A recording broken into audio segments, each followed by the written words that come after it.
Kingdom's Information Commissioner claims that in 2017, consumers will be cashless shoppers. A microchip holding personal bank account and credit card information will be implanted into the body, connecting to a database that will know who they are, where they live, what they like, and what they don't like. Shoppers will have their hand scanned, not their credit card.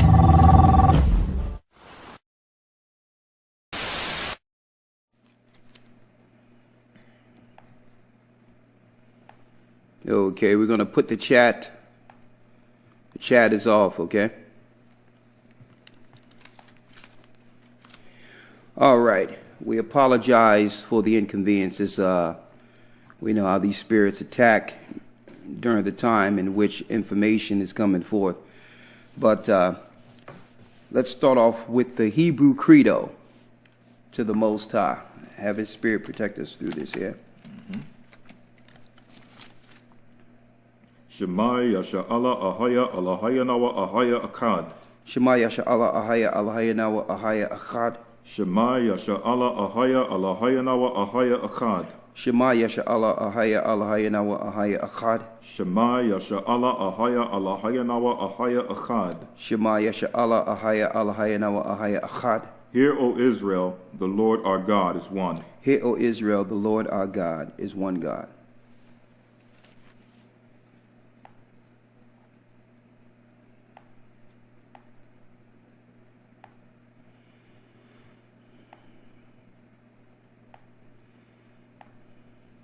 Shalom, brothers and sisters. Again, this is Elder Ricard Shaw with Elder Lawyer here on your Sabbath to go into a lesson called The Rise of the Mark of the Beast. Okay. Now, this message is to Israelites, to the Jews first, and also to the Gentiles. Okay.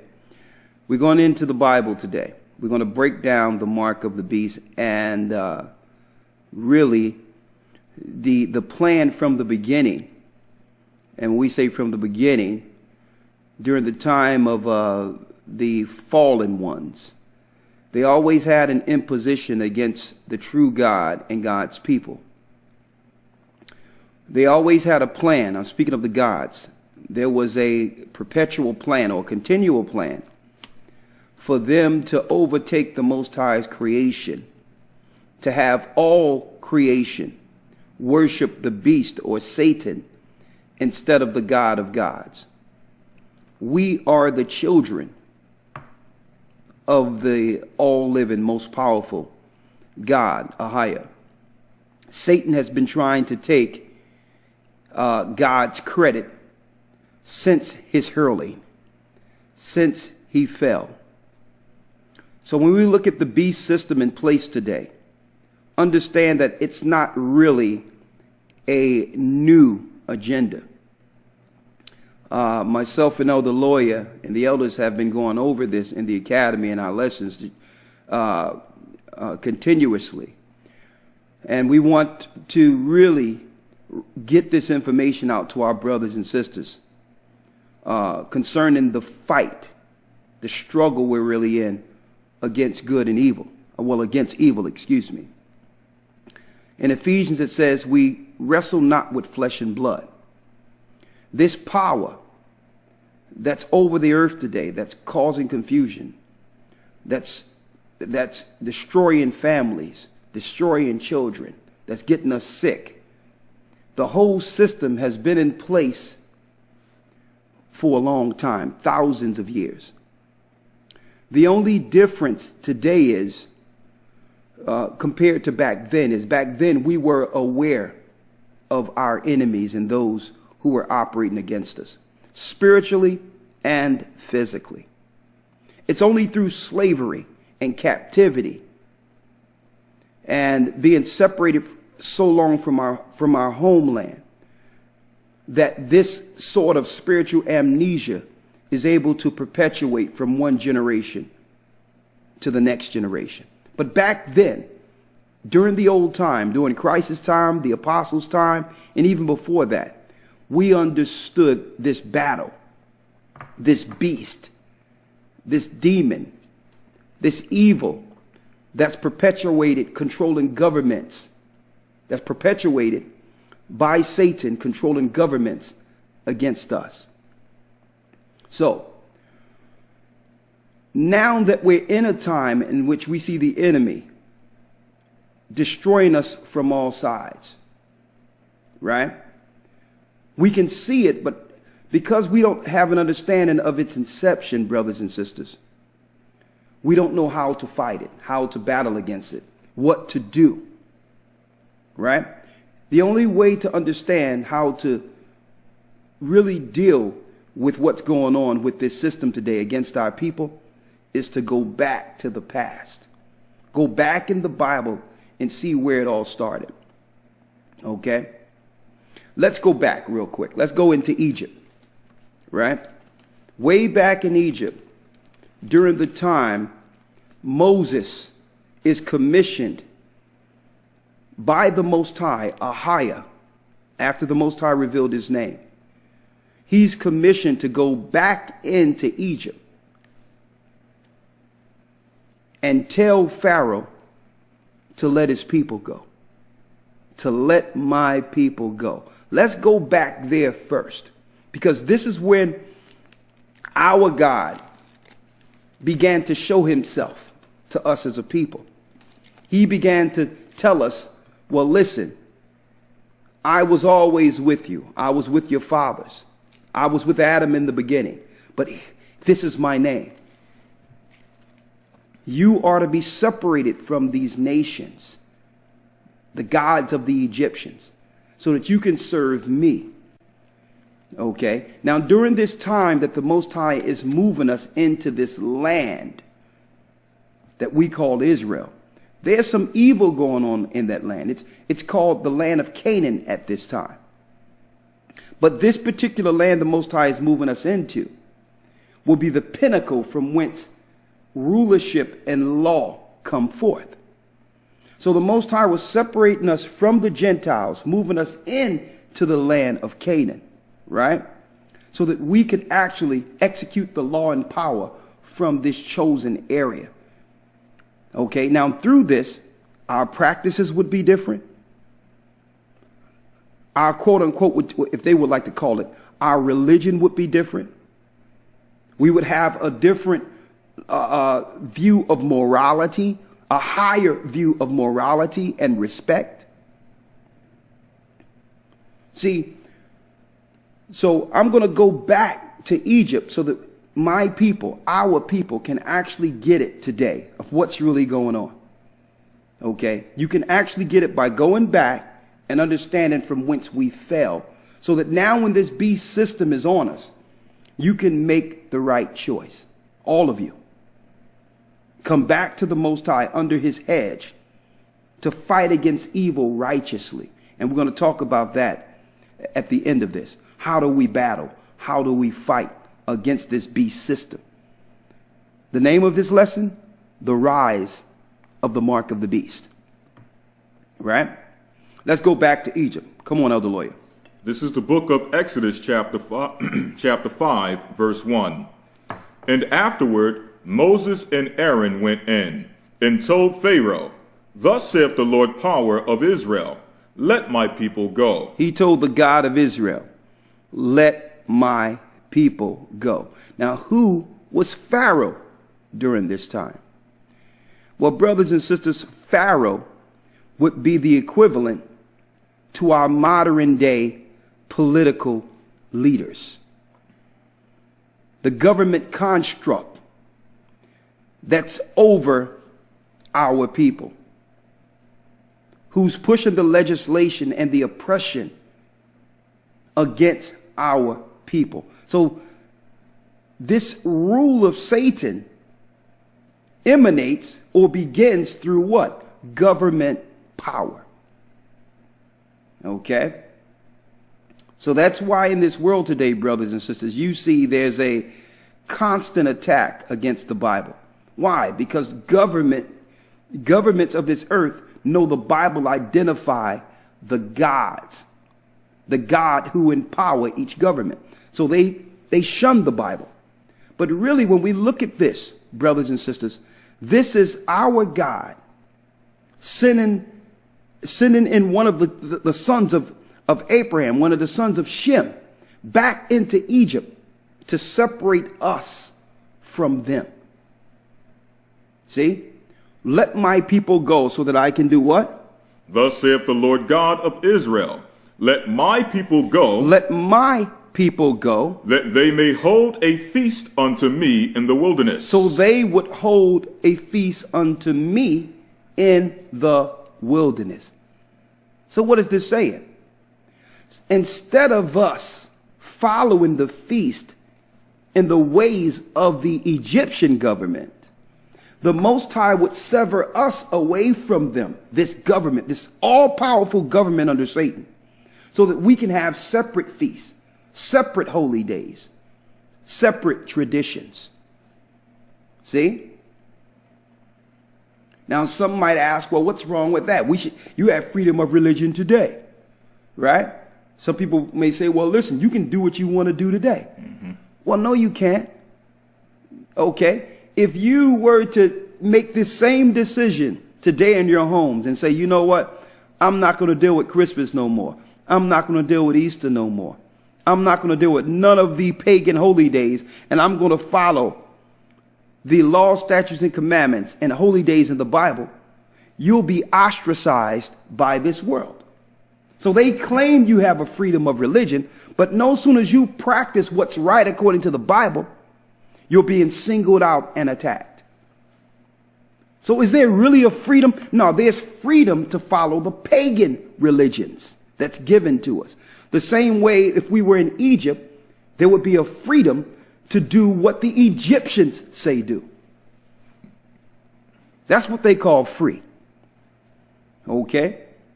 But let's go back to the point. The Most High is separating his people from the pagan Pharaoh, the pagan Egypt. Right? Now, really, I was going to hold this, but I'm going to go into it about now. You know, give me that book real quick. Right? Let me get this here. In this book right here, called Egypt, Canaan, and Israel in Ancient Times. Okay? This book is by Donald B. Redford. Okay? Now you might ask, why do I have this book, right? Well, in this book, matter of fact, this book was published by Jewish people, with all Jewish references. But in this book anyway, brothers and sisters, it breaks down the gods of Egypt and the gods of Canaan. Okay? Now, the gods that the Most High was separating us from were satanic, were Satan worships, satanic worships. The gods that fell with Satan were being worshipped in Egypt, which were called the Anunnaki. They also had a connection afterwards to the gods that would be destroyed in the land of Canaan. Why is this book important? It identified the gods the Most High was separating Israel from, God's people from. And you would never guess what God predated us going into the land of Canaan, Israel. What God predated us actually going into Egypt.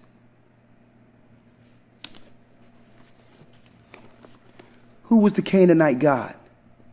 When Canaan went to North Africa, went to the land of Canaan, and the Hamites went to Mizraim, Egypt, what gods were they worshiping? What were their names? And I'm putting this out there because now at the very end, the Most High is identifying this so that we can separate all the way from the beast. Okay? Last week I went into the academy and I was showing Edom and the gods he separated himself to against the God of his fathers. How he went into Mount Seir. I went into this a few weeks ago. Okay? And connected himself to an ancient God. Okay. These are the gods the Most High was separating us from. The gods of North Africa. The Hamitic gods. The god of Canaan. Okay. The gods of the Egyptians. Right?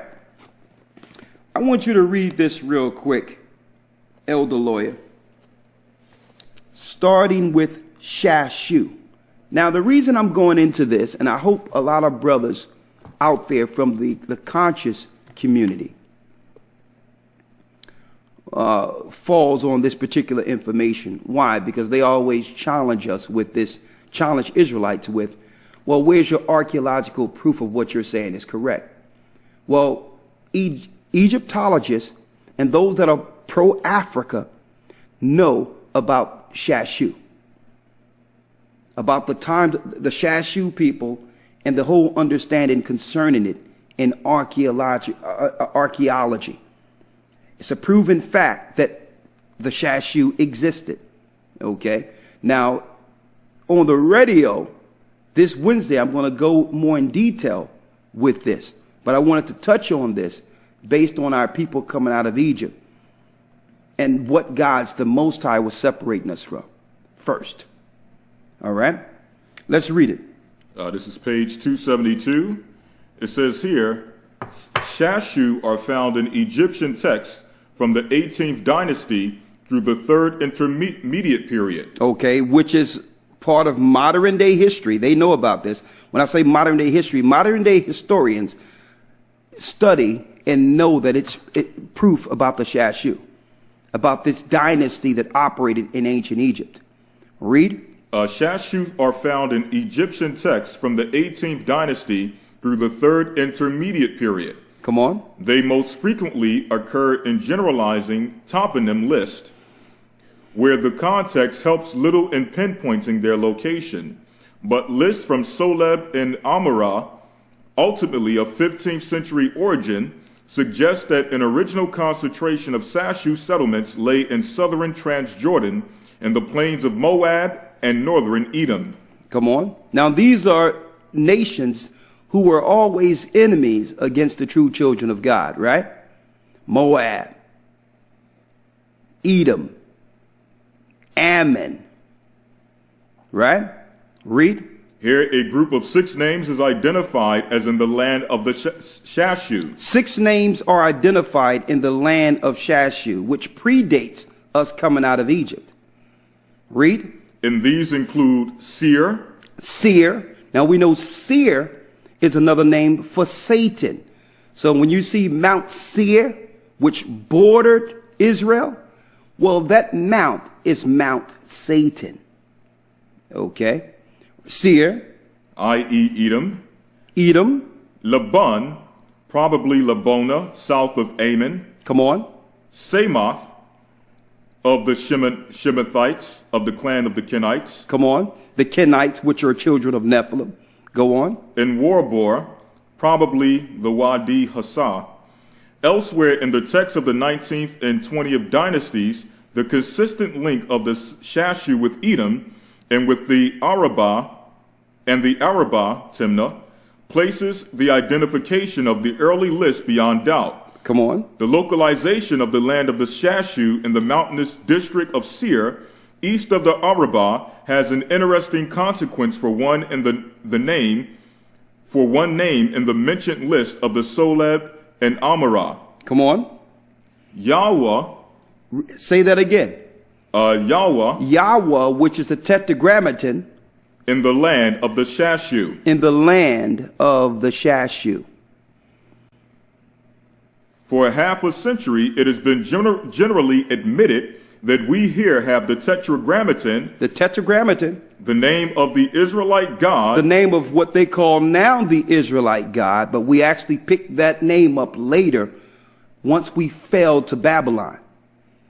Read. Yahweh, and if this be the case, as it is undoubtedly is, the passage constitutes a most precious indication of the whereabouts during the late 15th century BC of an enclave revering this God. Reverencing this God. Read. And while it would be wrong to jump to the conclusion that Israel, as known from the period of the judges or the early monarchy, was already in existence in Edom at this time, one cannot help but recall the numerous passages in biblical tradition that depict Yahweh coming forth from Seir. Yahweh coming forth from where? From Seir. From Seir. And originating in Edom. And originating where? In Edom. In Edom. See? Why? Because Edom, it didn't originate in Edom. Edom, once he lost his birthright and his blessing, he denounced the God of his father Abraham and went into Mount Seir and made an agreement with Satan, the beast. That's when he began to reverence and honor Satan, the God of the Mount Seir. So that's where they got that name from, the Sashu. That was in ancient Egypt and in Canaan. It was the God of the Canaanites, Satan himself. It's in their records. Okay? Now, when our people fell, our people began to worship the God that gained power from the beast. They began to worship the God that gave that particular government power. So when we fell, we were forced to, and eventually started exalting that God as our God. Okay? So when we go into these records and prove this, brothers and sisters, it's so that you, brothers and sisters, can now separate yourself, not only from the Gentile gods, okay, that we all know about, the Jesuses, the word God, which is really from right to left, dog backwards, because the Egyptians worshiped a jackal. Yahweh, Yah, and all these different gods. These were the gods the Most High was separating his people from, brothers and sisters. We're being separated from them in ancient times. And now that he's calling us to come back to him at our present time, it's the same thing again. At our present time, the Most High is calling us to separate us from these ancient gods. Okay? Why? There's a reckoning coming. Satan is now grasping all that belonged to him, and the Most High is protecting all that belongs to him before the deluge, before the destruction. So we have to get Satan out of our hearts, out of our lives, out of our traditions, in every area, and keep the Most High on our tongue, on our lips. Now let's go back to Revelations. Let's go back to Genesis here, Exodus. Now there's something I want to show out of here later, brothers and sisters. There's a little bit more, but I wanted to show you this, that this particular God, Yahweh, was being worshipped, and Moses came to Pharaoh, went to Pharaoh and said, well, listen, I must separate you from them. You must be separated. Go tell them to release my people so that they can sacrifice to me.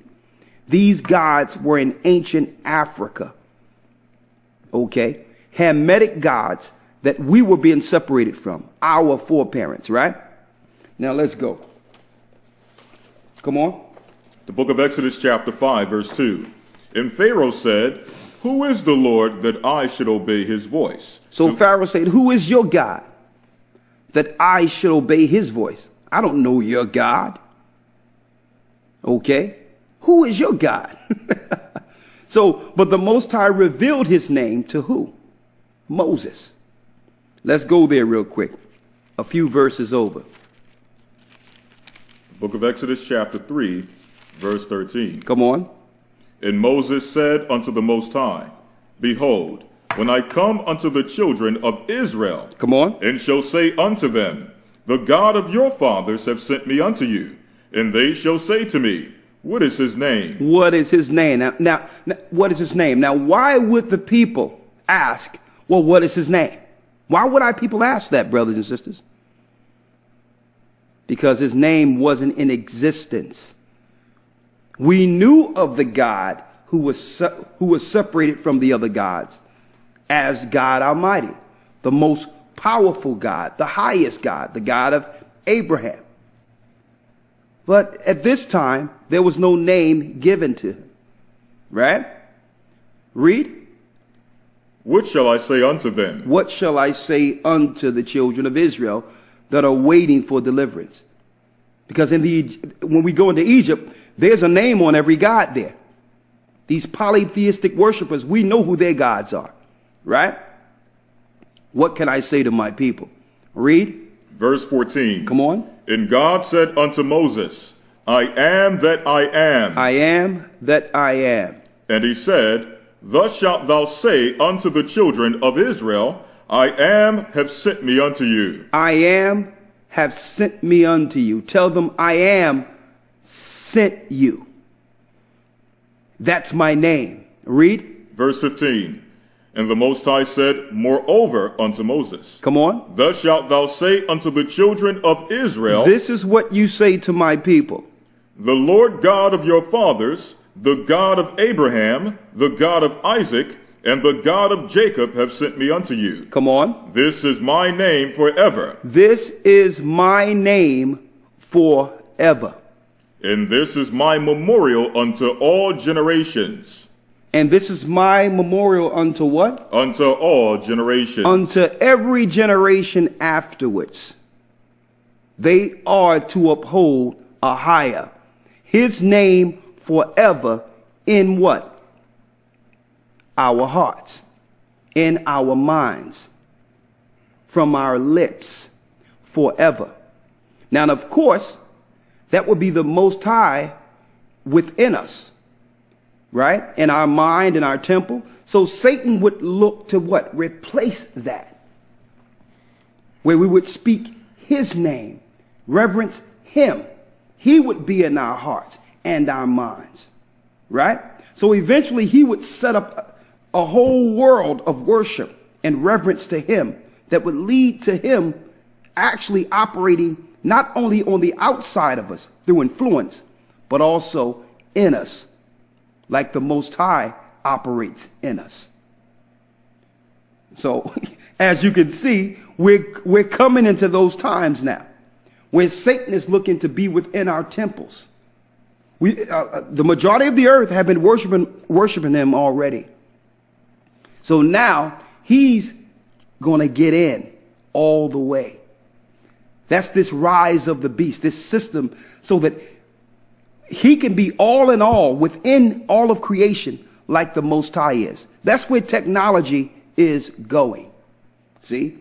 So when people ask, well, it doesn't matter as long as we do the right things. What difference does it make what the Most High name is and who he is? It's greater. There's greater levels in understanding when it comes to the Most High's name. Because Satan understands the power of what they call invocation and the power of acknowledging the God who gives you your power, your understanding. That's who you reverence and worship. So the first thing, the first thing the Most High said was, listen, go and tell Pharaoh to let my people go so that he can sacrifice to me.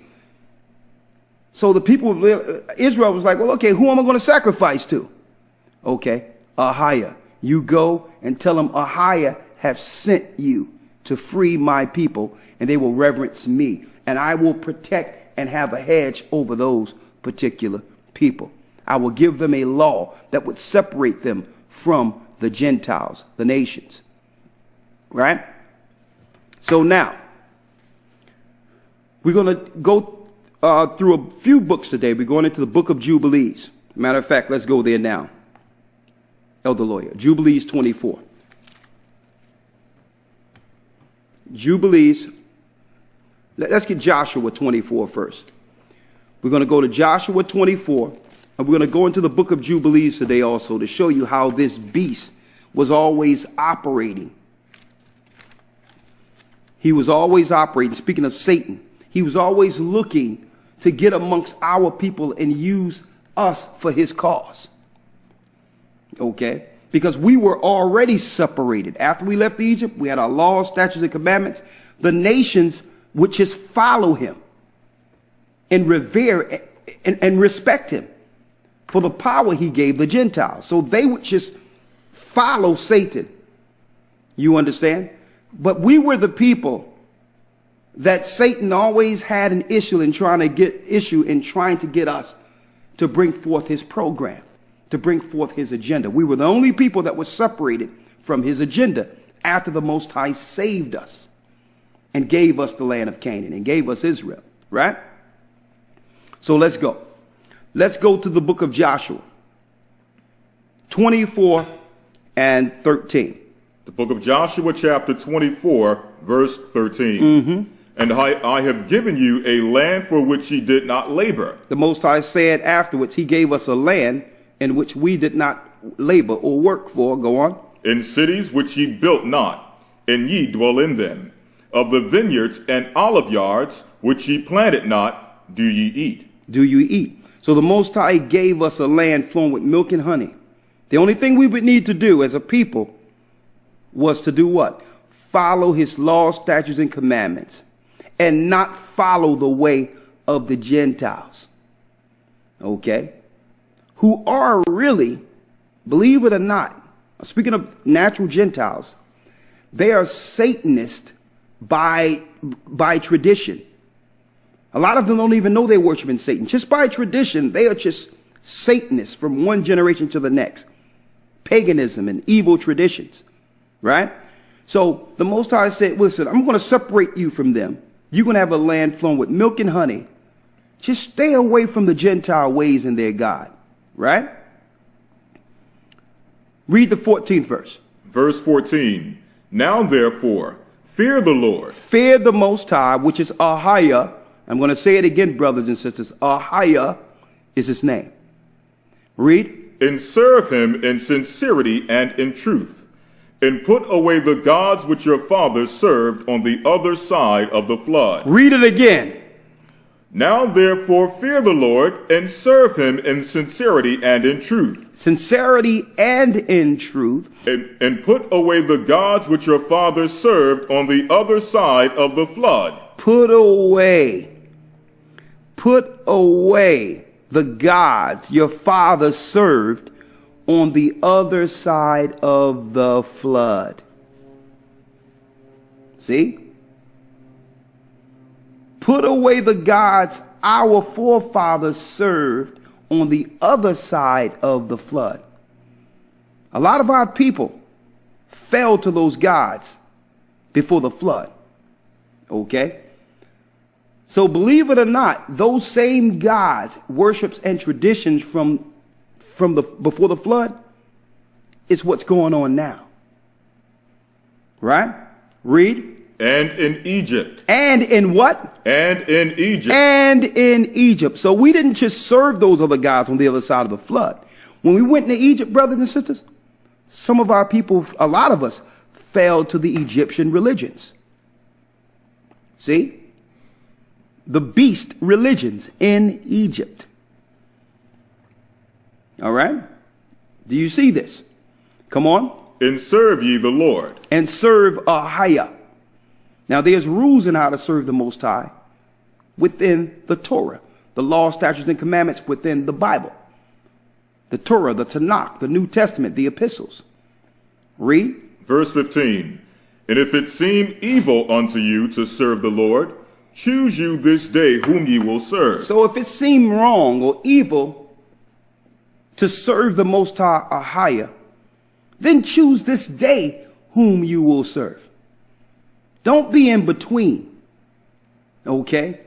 If you feel it's wrong or so hard to do what's right according to the Bible, then just outright choose Satan. Okay? Just go that way. Even Christ said, brothers and sisters, you can't be lukewarm. Be either hot or cold or spewed out. You have to choose. Now, to choose what's right is hard in this world. To choose what's right, you're going to get ostracized. Okay? You're going to get demonized, attacked. But you still have to choose. You have to make a choice. It's lonely dealing with the truth. You have to also get used to being lonely and not being one that goes with the course of this world. Right? But go on, Elder Lawyer. Yes, sir. Choose you this day, the rest of 15. Choose you this day whom you will serve. Come on. Whether the gods which your fathers served that were on the other side of the flood. Whether it be the other gods or the religions of the world. Read. Or the gods of the Amorites in whose land ye dwell. But as for me and my house, we will serve the Lord. But Joshua says, but in this house, we're going to serve a higher. Okay? Now, we all know that Joshua at one point was right there with Moses. So he knew the Most High. He knew the Most High's name, and he knew the God that was supposed to be served in the land, the new land of Israel. Right? So even before the flood, Satan had a program in place in which it would be a beast system, and that he would actually sit in the minds and hearts of all the Most High's creation, and eventually have all the world that was meant to serve the true God serve him. Okay? Serve him. Now, let me show you something real quick here. Let's go real quick, Elder Lawyer, to the book of Jubilees, the 8th chapter. And I need you to also get Isaiah. When Satan was hurled, real quick. Yes, sir. In the 14th chapter. Jubilees chapter 8. Jubilees 8, 1 through 4. Yes, sir. This is the book of Jubilees chapter 8, verses 1 through 4. Yes, sir.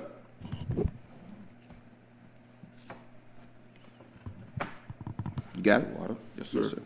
It says, in the 29th Jubilee in the first week, in the beginning thereof, Arpachshad took to himself a wife, and her name was Rasuja, Go on. the daughter of Susan, the daughter of Elam. And she bare him a son in the 3rd year in this week. And he called his name Canaan. And the son grew, and his father taught him writing, and he went to seek for himself a place where he might seize for himself a city. Come on. And he found a writing which former generations had carved on the rock. And he read what was thereon, and he transcribed it and sinned owing to it.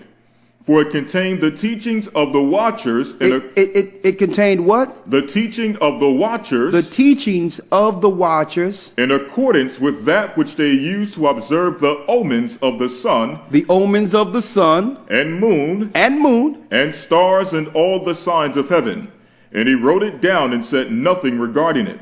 For he was afraid to speak to Noah about it, lest he should be angry with him on account of it. So what is this showing, brothers and sisters? Right after the flood, some people might ask, well, how did the religion of the gods, the beast religion that control the world and Gentiles today, how did it make it or was promoted on this side of the flood? Well, it teaches us in the book of Jubilees that one of the sons of Canaan found the God's tablets.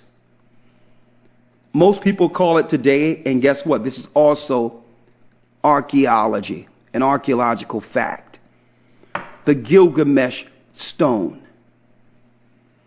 The inscription of the gods and how to deal with their religions and all that was inscribed on this particular stone. And also, there were rituals that in which they could summon the gods and actually operate and get information and technology from those particular gods in Nephilim that made it to this side of the flood. Okay? It's called the Gilgamesh tablets. Okay? That's what they inscribed. When they understood that the Most High, our God, was going to destroy the old world, they began to inscribe in stone so that man can find it on this side of the flood. Okay? And through this tablet, through this understanding, all religions began to operate again, as was before the flood. All nations began to set up the same religions and the same teachings against our God. Now, what verse are you at, Elder Lawyer? That constitutes the... Yeah, read the 4th verse again. Verse 4. It says here, I'll start up here. It says, yes. And he found a writing, this is the middle of verse 3. And he found a writing, which former generations had carved on the rock, and he read what was thereon. And he transcribed it, and sinned owing to it. For it contained the teaching of the watchers, in accordance with which they used to observe the omen of the sun and moon and the stars and all the signs of heaven. Which is involuntary worshiping of angels. Go on. And he wrote it down and said nothing regarding it, for he was afraid to speak to Noah about it, lest he should be angry with him on account of it. So the sons of Ham, Canaan sons, began to worship the gods. That's where the religions began to operate on this side of the flood. Okay? The Hamites began to worship fallen gods, found through this tablet. Okay? Now, I need you to go to Genesis 11:1. So the knowledge of fallen angels and all that was being taught after this.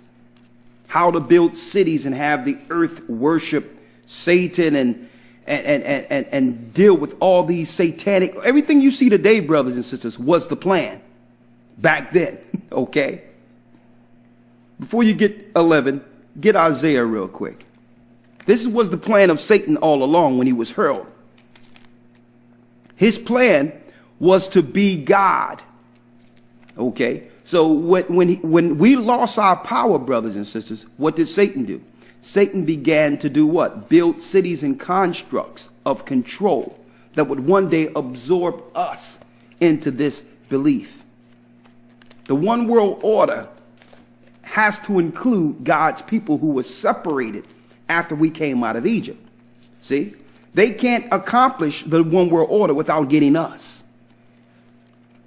Okay, to get all of our people who are scattered to participate in this agenda. That's what the New World Order is. Satan now being our God over all nations, including God's chosen people. See? Go on. This is the book of Isaiah, chapter 14, verse 12. Come on. How art thou fallen from heaven, O Lucifer, son of the morning? How art thou cut down to the ground, which didst weaken the nations? For thou hast said in thine heart. For thou hast said in thine heart. This is Satan. I will ascend into heaven. I will exalt my throne above the stars of God. I will sit also upon the mount of the congregation in the sides of the north. I will ascend above the heights of the clouds. I will be like the Most High. I will what? I will be like the Most High. I will be like the Most High. Satan's promise to go into the heavens, set his nest among the stars. He's going to use Edom to do that, and he has used Edom to do that, and rule from the heavens and be like the Most High. What is the Most High? The Most High is all in all. So in order for Satan to accomplish this, being a fallen one, he must use the technology within our realm to accomplish this oath or promise he made to go back to heaven. He must use these things within the earth to do what? Have technology that would have him sit within us. Our temple, our minds, our heart. We would speak of him. We would worship him and forget the God who made us. That was the agenda, that he would take over everything and totally disconnect us from the God who made us. Okay? The rise of the beast. Now we're seeing that agenda in full play, right out in the open. Right? Read it again, that last piece. It says here, verse 14, I will ascend above the heights of the clouds. That's NASA. That's them going out in space with their spaceships, Apollo and all these different gods they name, with these rockets going out in space. Okay? They're not trying to find if there's water out there. They're not looking for Mars. It's all a lie. This is the true agenda here. Read. I will ascend above the heights of the clouds. Go on. I will be like the Most High. He will be like the Most High. Read. Verse Now, 15. how can he be like the Most High and not control the Most High's people? See? Here's the rise of the beast. They would set up a system in which all people would what? Worship and honor and love the beast. Right? Go on, Elder Lawyer. Yes, sir. Verse 15. Yet thou shalt be brought down to hell, to the sides of the pit. And we know that when the Messiah come, he will be brought down to hell permanently and bound for 1,000 years. Okay? Now let's go back to Genesis now. Book of Genesis? Yeah. The book of Genesis, chapter 11, verse 1. Come on. And the whole earth was of one language and of one speech. And it came to pass as they journeyed from the east that they found a plain in the land of Shinar. And they dwelt there. And they said one to another, Go to, let us make brick and burn them thoroughly. And they had brick for stone, and slime had they for mortar. And they said, Go to, let us build us a city and a tower whose top may reach unto heaven. Come on. And let us make us a name, lest we be scattered abroad upon the face of the whole earth. And the Lord came down to see the city and the tower which the children of men builded. And the Lord said, Behold, the people is one, and they have all one language. And this they began to do, and now nothing will be restrained from them, which they have imagined to do. Go on. Go to, let us go down there and confound their languages, that they may not understand one another's speech. So the Lord scattered them abroad from thence upon the face of all the earth, and they left off to build the city. And they left off to build the city. So what's going on here? Now that on this side of the flood, the Hamites have the technology and understanding that's left from the stone, now they eventually got the blueprint from the gods on how to build a Babylonian construct that would allow Satan to get out into heaven, right? But it wasn't just that. It was also a religious construct to worship and honor that God of technology and ingenuity that gave them the understanding on how to build, how to operate and do things beyond men's intellect. He gave man, Gentiles, intelligence. Through this intelligence, he was to be worshiped. But our God seen what was going on and said, you know what? We need to split the tongues. We need to separate them. Because if they do this, they will accomplish everything they set out to do. Knowing that Satan had what? Heavenly information. He had heavenly information based on the judgment. So he was trying to thwart or hold off his judgment by making this making it where he can get there before his time and fight against the God that made him. That's the whole plan. Now you notice that these Gentiles all came together in one place to work for him. Some people might ask, well, who would work for Satan? Well, look what's going on today. They reverence the God that gives them intelligence, technology, understanding.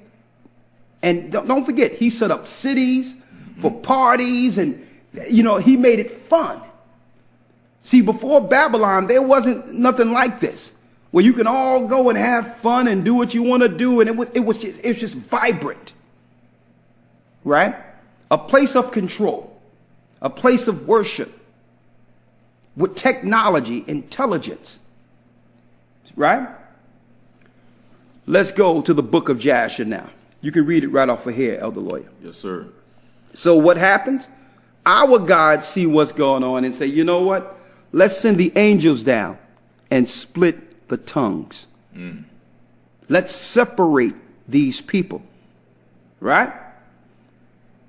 Before this, there was only one tongue in the earth. From Eber. And that was the ancient Hebrew. There was only one tongue. But after this, the nations would get divided and separated through tongues. Can't communicate, can't build. No communication, no building. Right? Let's read it, Elder Lawyer. The book of Jasher. Hold on, let me make it so you can see it here. Mm-hmm. And a lot of what we're going into is also showing the importance of the extra biblical text, brothers and sisters. Okay? Come on.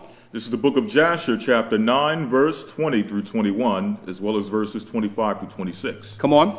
And King Nimrod reigned securely. And King Nimrod reigned securely. And all the earth was under his control. Come on. And all the earth was of one language and words of union. Same thing written in the book of Genesis 11. Go on. Verse 21. And all the princes of Nimrod and his great men took counsel together, put Mizraim, which is Egypt, the father of Egypt, the name of Egypt was placed on that landmass later. That landmass originally was Matazarium or Mizraim. Read. Cush and Cush, Canaan. The original Ethiopian landmass, and the land of Canaan, which was later turned to Israel. But also Canaan bordered Mount Seir, Satan's mount. Okay, so this agenda, this one world agenda back then, okay, was what you would call an Hamitic agenda. So before Esau was in control, Satan was operating right after the flood with Hamites, or whom we call today North Africans. Okay. I'm not going to say Africans because why?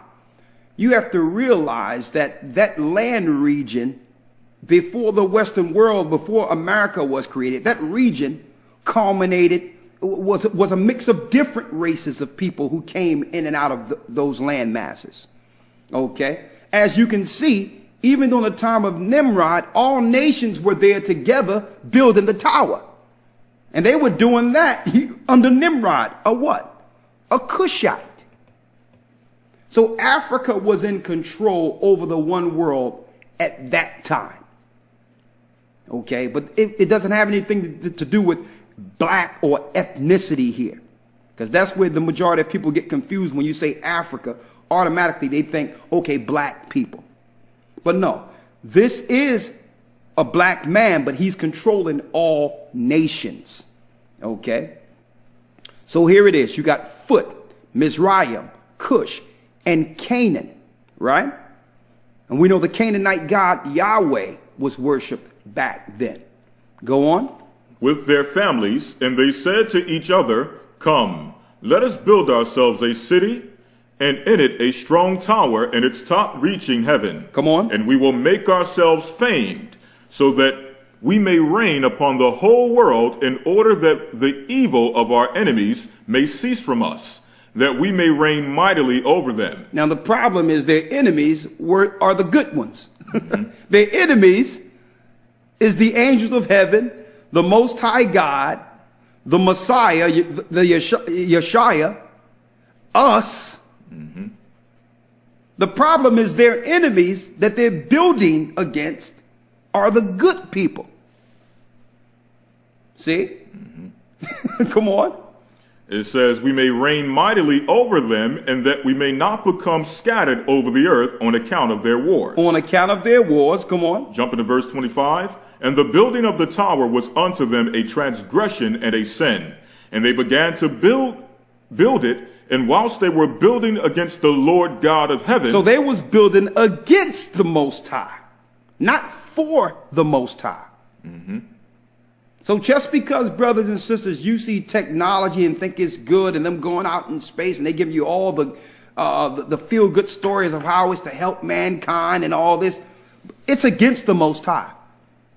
They will never tell you the true agenda behind their technology. All the technology that they are creating, they know has an evil imposition against good, against those that are right. Right?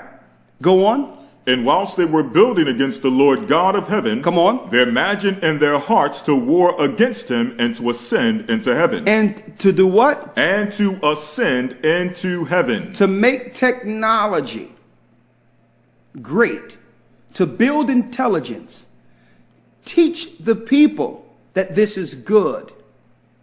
It makes their life convenient. It makes it more efficient. So you throw a little caveat out to the people as a way of saying, well, you're doing it the old way. I can make it faster, better, more efficient. So therefore, the people now know what? They're backing the technology and understanding. A matter of fact, they're reverencing the gods who are giving them the technology. Right? So now the beast is in their heart. Right? It also tell you in the two Babylons, in the references in that the only day of rest during the building of the tower was on Sunday, the first day of the week, in reverence of what? The sun. Don't forget, when the Canaanites found the tablet, they learned to worship and reverence the sun, moon, stars. So when they begin to build the tower, the holy day for the Babylonians, or the building of the tower, would be what? Sunday. So that's your origin of Sunday worship. It had nothing to do with Christ. It never had anything to do with the Messiah or the Christ in the Bible. See? Come on, Elder Lawyer.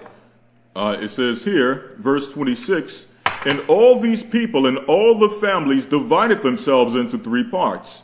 The first said, we will ascend into heaven and fight against him. So three parts. One of the parts, or the council, was, when we get there, let's fight against the God of all gods. Right?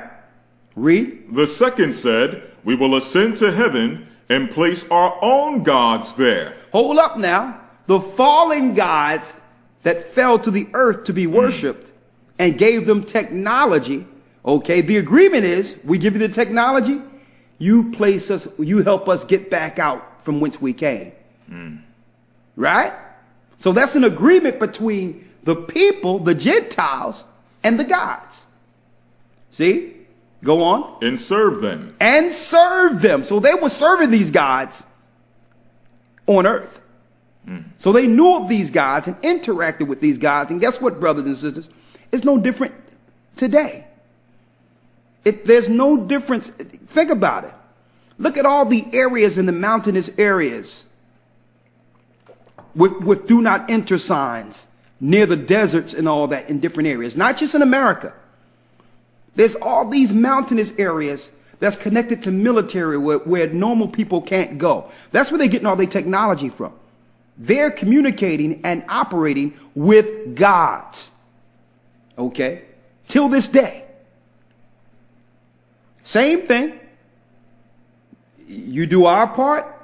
You do what we need you to do. Convince the people to help us build this construct against the God, and we will give you intelligence, finances. As a matter of fact, when we rule, you can rule with us. That's the agreement Satan had with the Luciferians. See? Which is an ancient idea. It's not, this isn't new here. This is an ancient idea. Right? That's the second council where they got together and say, well, listen, once we get there, let's set a place so that we can serve the gods and have a place for the gods. That's NASA. That's the Pentagon. That's the world military. This is their true agenda. It's ancient Babylonian. Right? Go on. And the third part said, this is verse 26. And the third part said what? We will ascend to heaven and smite him with bows and spears. And God knew all their works and all their evil thoughts. And he saw the city and the tower which they were building. Come on. That's it on now, he saw the tower which they were building, right? Now, when you look at this, they was also looking at this time to make weaponry that can fight against the angelic forces. Okay? Have weaponry to war against the heavenly, like they have today. See? Now, we are about to go into, bring it up into our time, how this is leading to the rise of a beast system. Believe it or not, brothers and sisters, the majority of people in this earth today is building a tower. They are a part of the corporations with the same agenda against the Most High. The same, they don't know it. They just go on the job, they punching in, and their job is so compartmentalized, they don't even realize they're building the tower. That's right. Okay? You may work for this corporation or that corporation or that corporation without knowing the true agenda, because you're just what? You're just building one little piece of it. But in order for them to have us participate, they had to make us believe we were helping mankind, that we were actually doing a service to mankind. So Satan knew that eventually we would wake up and say, hold up, we're building Satan's world. What about Christ's kingdom and our kingdom to come?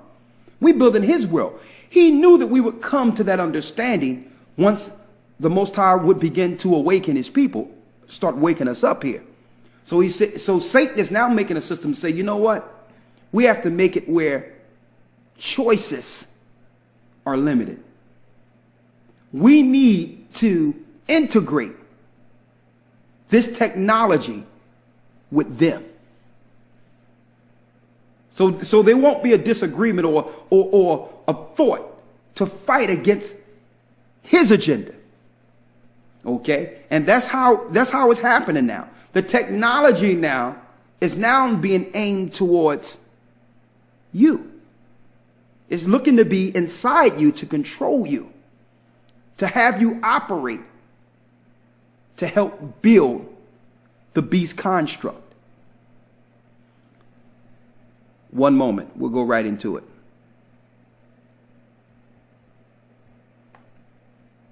Oh man, I gotta go back.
Okay.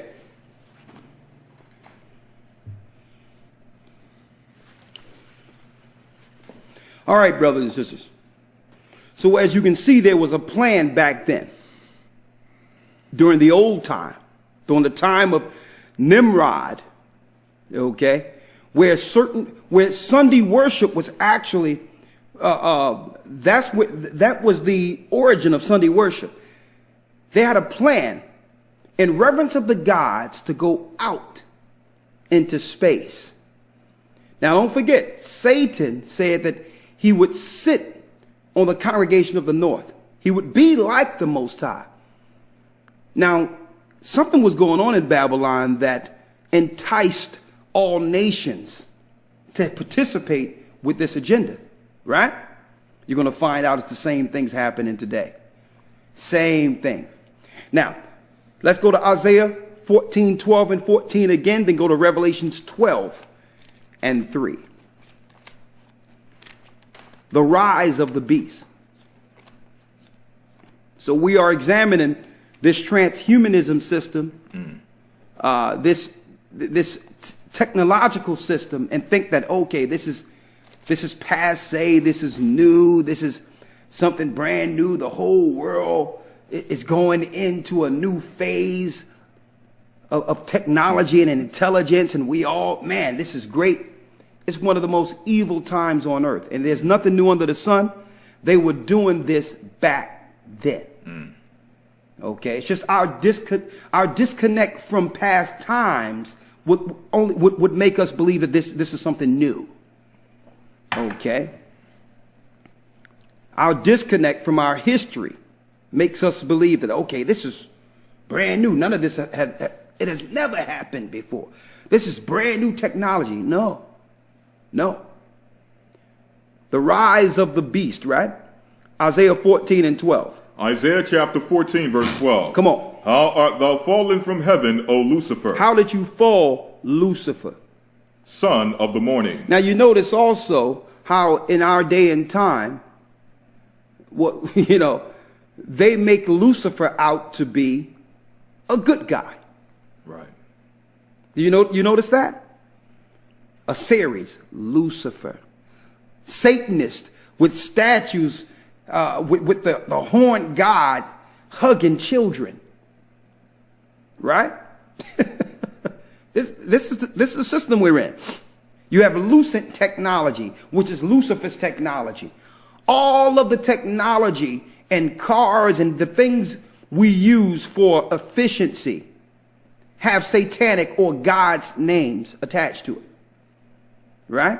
How did you fall from heaven, O Lucifer? Read. Son of the morning. Son of the morning. Because why? Lucifer was a morning star that sang before the Most High. Okay? There's a number of angels who are severed out amongst the heavenly hosts every morning that sings to the Most High. Lucifer was one of them. Okay, so when it says son of the morning, there's not just one son of the morning. Okay, Christ is a son of the morning. Okay, there's a number of angels that sing before the Most High each morning. Lucifer was one of them. Read. How art thou cut down to the ground, which didst weaken the nation? How did you come to earth? Verse 13. How did you come to earth is the question in the book of Isaiah. So this is actually destroying the mysteries of what we call aliens coming to earth. To get rid of that word alien, which is really, when you look at the word, it means powers or gods or a god. Allahayan. Okay. But all in all, let's get that alien stuff off the table. It's speaking of the gods that came to our realm who are ruling all governments in this earth today. Once we fell, once our father fell, Satan gained power. Okay, Satan took power over this whole earth. Job 9 and 24, the earth is given into the hand of the wicked. Come on. Verse 13. For thou hast said in thine heart.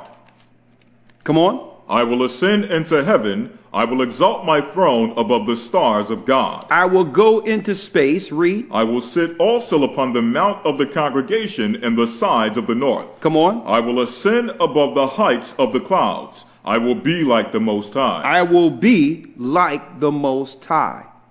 So he would eventually rule from heaven or space on the outside of the firmament and have the whole earth, all of creation, connected to him, so that he would sit in the minds and hearts of all the earth's creation. Okay, that was the plan. To connect everything to him, like all is connected to the God of gods, Ahaya. He wants to be the great I am. See? Let's go to Revelations 12 and 3.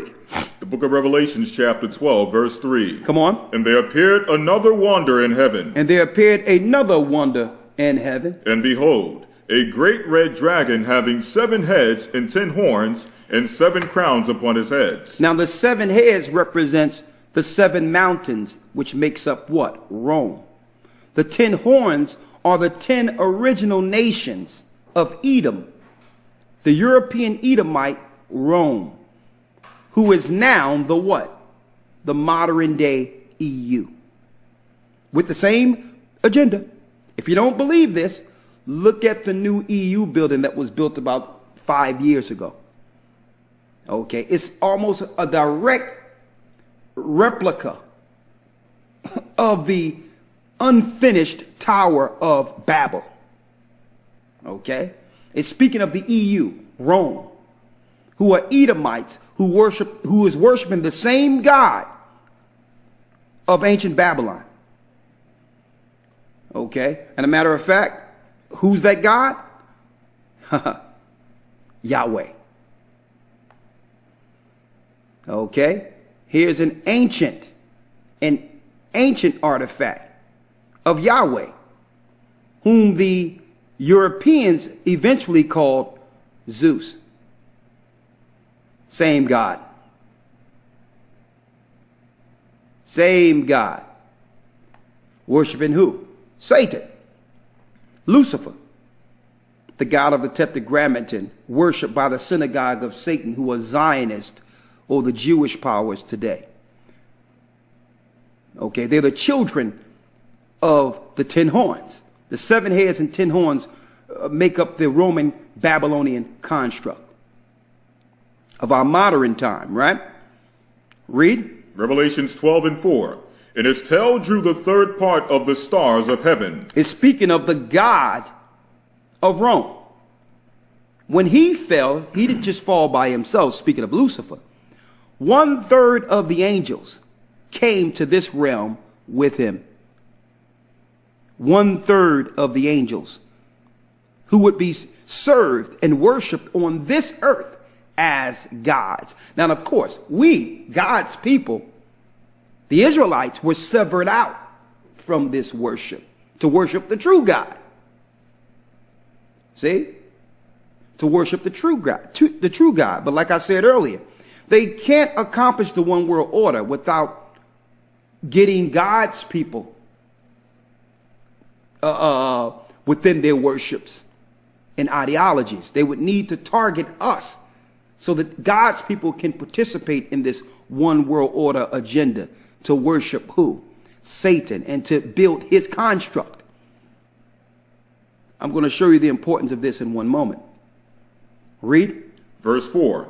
And his tail drew the third part of the stars of heaven. 1/3 of the angels, the stars, that's a lot of angels, came to this plane.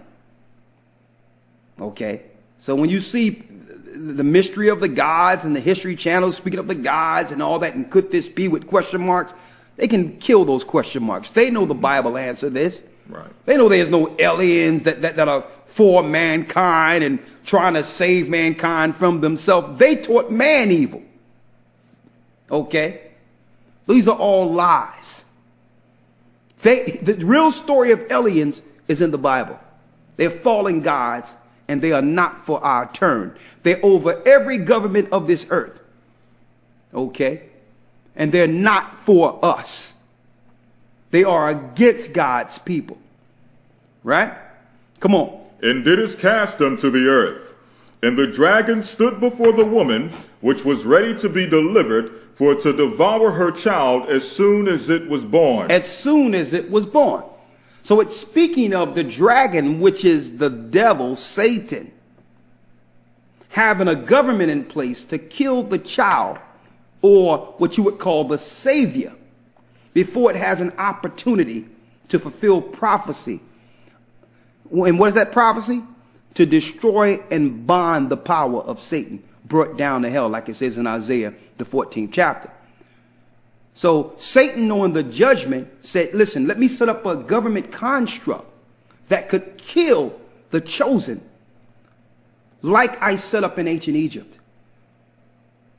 So when the prophecies were there, showing that Moses or a savior would be born, I would know now to implement a eugenics program, or a program that would be aimed towards killing the man seed that would bring forth the enemy that's prophesied to come against this society. So you see that? They did it during the time of Christ. They had Herod, which was an Edomite, over Judea to kill Christ, until the angel warned Joseph to take his son into Egypt. Even in our society now, Planned Parenthood and all that, right? There's a plan to kill the child before they were born, before they're actually in the earth. Okay? Same program. Read. Verse 5. And she brought forth a man-child who was to rule all nations with a rod of iron. So she brought forth a man-child. That man-child is Christ, and that she is Israel. The children of Israel brought forth a son, Christ, who would rule all nations with a rod of iron. So Christ is prophesied to whip all the earth back. All the earth with a rod of iron. So he's going to do it through fierce war to put the whole earth under subjection once Satan is bound. Right? Read. The rest of verse 5. Come on. And her child was caught up unto God and to his throne. So that child was Christ. Eventually he was caught up to the throne after his crucifixion. He was in the earth for 3 days. And during this time in the earth, Christ took full power of that realm, so that upon his coming, he would release the souls for their change. And he was prophesying against the evil gods that were bound in hell, letting them know that through this sacrifice, he would have full victory to free his people, and would judge them at the end of his reign, the 1,000-year reign. Read. Verse 6. Come on. And the woman fled into the wilderness, where she hath a place prepared of God, that they should feed her there 1,260 days. So it's speaking of the woman, which is Israel, the same woman Christ came from. Once the Romans began to destroy us, the serpent, the satanic European powers began to destroy us, we fled into the wilderness. We fled into Africa. We fled into different remote places, running from Roman persecution and slavery. Read. Verse 7. And there was war in heaven. Michael and his angels fought against the dragon, and the dragon fought and his angels. Come on. Verse 8. And prevailed not, neither was their place found any more in heaven. Neither was their place found any more in heaven. What place? Well, keep in mind that once Christ got full power and authority from the heavenly realm after his resurrection, Satan had no more entry into the council of gods, okay, in which all the gods come together before the Most High and present themselves, okay. After Christ had full power of that realm, Satan can no more come before that council and accuse the brethren. What verse are you at there? This is verse 8. Come on. And prevailed not, neither was their place found any more in heaven. There was no more place where Lucifer or Satan can report before the throne like he did accusing Job and the prophets and the elders of the Old Testament. He could no longer go before the throne and accuse the righteous. Why? Because we had an adversary. We had a sacrifice that could cover our sins. Okay, read. Verse 9. And the great dragon was cast out, that old serpent called the devil and Satan. Come on. Which deceiveth the whole world. Which deceiveth the whole world. Now some would ask, well, why would Satan want to accuse the brethren? Well, once he accused the brethren before the Father, with our people doing continual evil, eventually that soul is turned over to him. So that he can rule over that person. He can rule over that being. And that's another agent he can utilize for his system, for his world. That's why he accused the brethren. The same way when you look back at the time of Cain. Okay. Satan couldn't just immediately be the ruler over Cain. Okay. But by Cain's disobedience and killing and lying, after being warned from the Most High, he was eventually turned over to Satan. So it's in Satan's interest to perpetuate evil and wickedness against the law of the Bible. This is how he gets those to build his temple, to build his agenda. See? Now, what verse are you at there, Elder Lawyer? 13? Verse 9, sir. This is Revelation 12 and 9. Come on. And the great dragon was cast out, that old serpent called the devil and Satan. Called the devil and Satan. Which deceiveth the whole world. Which deceiveth the whole world. Okay. How did he deceive the whole world? Well, he make the whole world believe he is the Most High. See? Now, here's his trickery. He used, one moment. I think it's okay. Okay, one moment. One moment.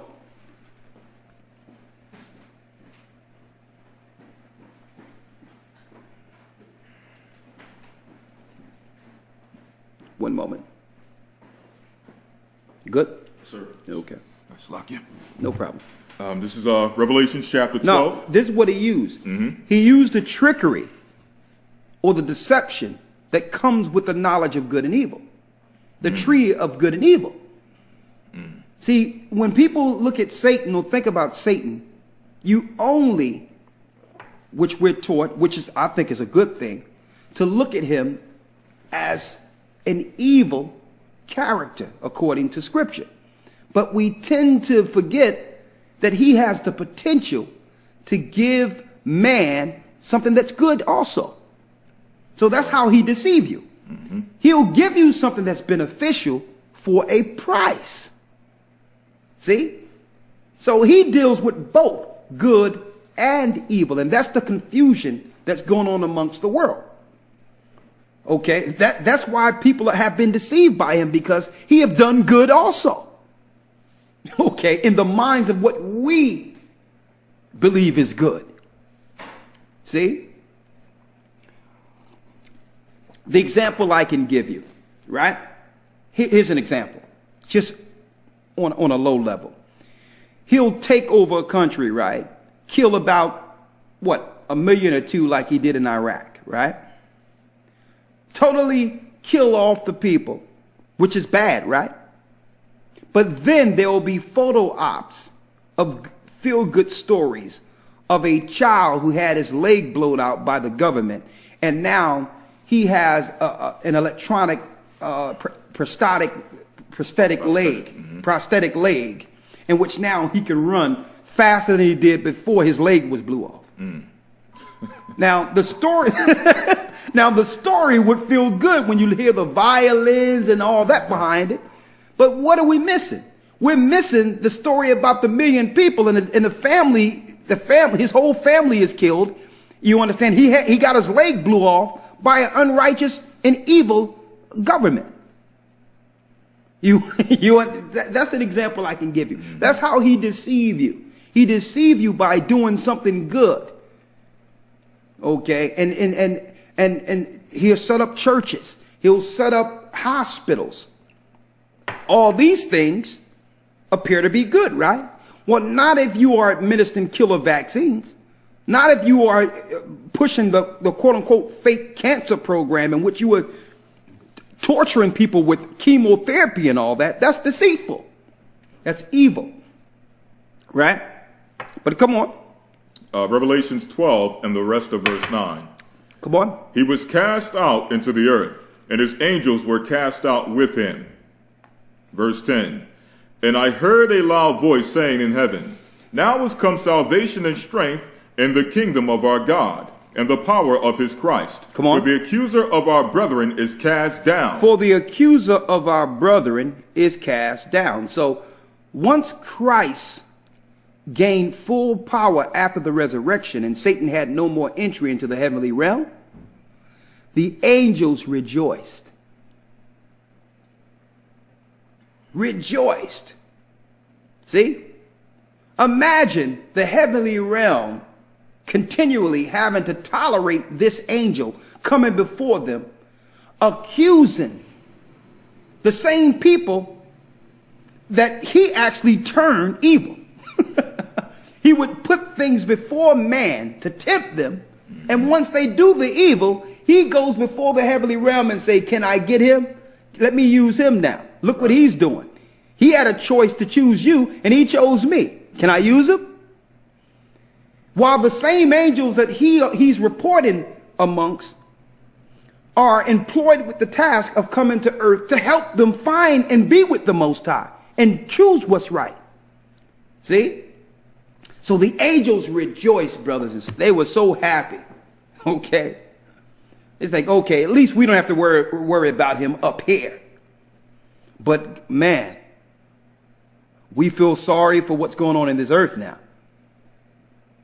Because now that Satan had no more entry into the heavenly realm, he would bring hell on earth. Read it. Revelations 12, verse 10. Come on. And I heard a loud voice saying in heaven, now is come salvation and strength in the kingdom of our God. Come on. And the power of his Christ. And the power of his Christ. Read. For the accuser of our brethren is cast down. Come on. Which accused them before our God day and night. Every day and night he would come before the throne and accuse and point to someone else that's doing wrong, so that he can gain more agents for his agenda within earth. Come on. Verse 11. And they overcame him by the blood. I want to put this out there too, because I know you have these atheists that would come on with this evil, wicked mindset. They're Satanists too. But they would come on and say, well, what type of God would allow this? Why don't he just stop it if it's wrong? Well, keep in mind, the Most High gave not only angels, but man free will. Okay? Free will is given. You have a choice. Okay? You have the choice to serve that God or do your own will. Okay, so that's the answer to that. Free will. Someone, well, if God is so good and all that, why would he allow this to happen? Well, keep in mind that you have an evil operation going on also. That a judgment is set forth according to prophecy. The Most High is not going to overjump his prophecies to do what you think he should do. All things must be finished that was written in the Old Testament. It all must be accomplished. So the Most High is bound by his word. He's not going to undo his own word. Okay? Come on. Verse 11, Revelations 12 and 11. And they overcame him by the blood of the Lamb and by the word of their testimony, and they loved not their lives unto the death. Verse 12. Therefore rejoice, ye heavens, and ye that dwell in them. Woe to the inhabitants of the earth. Now woe to those that are in the earth. and of the sea. And of the sea. For the devil is come down unto you, having great wrath, because he knoweth that he hath but a short time. Because Satan's time began to tick against him. Days began to become shorter ever since Christ was crucified. See, time is ticking like that. The Most High sped up time for his judgment. So he realized this, right? So he must do everything in a short amount of time, his oath to get back out into space and to rule from there. He must do this against the time allotted. So what he's doing, he's raking the earth. He's drilling the earth. He's doing everything to get the technology to get out there. And it doesn't matter how many people die in the interim. It doesn't matter. He doesn't care. As long as he do this agenda, it doesn't matter how many people dies. So it says, woe unto the inhabitants of the earth and the sea. He's going to kill the animals. He's going to kill the fishes of the sea. Only a small amount of water is going to be left where fishes and all that can live in before Christ come back. And that's going to be the Mediterranean Sea. Okay, that's going to be really the only living sea before it's all said and done. He will kill the seas, kill the people, kill everything off just to get the technology to drill and deal with this earth to get back out there. And guess who's going to help him? You got it. The world is helping him do this. See? Woe unto what?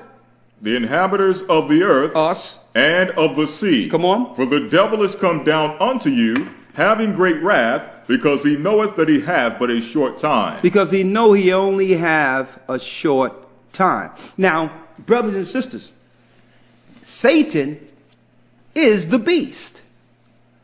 He's the beast. When I say he's the beast, he's the one that gives power to all the empires. He's the life source, the intellect, all of that behind world governments. He is the beast. He's the serpent. He's the power that operates with each beast. Okay? Now, the problem is today, especially in your modern day Judeo-Christian, which is Christian doctrine, which is really the most evil and most evil doctrine on earth, if you want to know the truth, using Christ's name. They would make you believe, and it's a Jesuit teaching, okay? They would make you believe that the beast is one antichrist man that's going to come, and it's going to be some evil man with an idea and be Satan as a man. No, Satan operated since he fell, okay, to this realm. He's been in power ever since Adam fell to the knowledge of good and evil.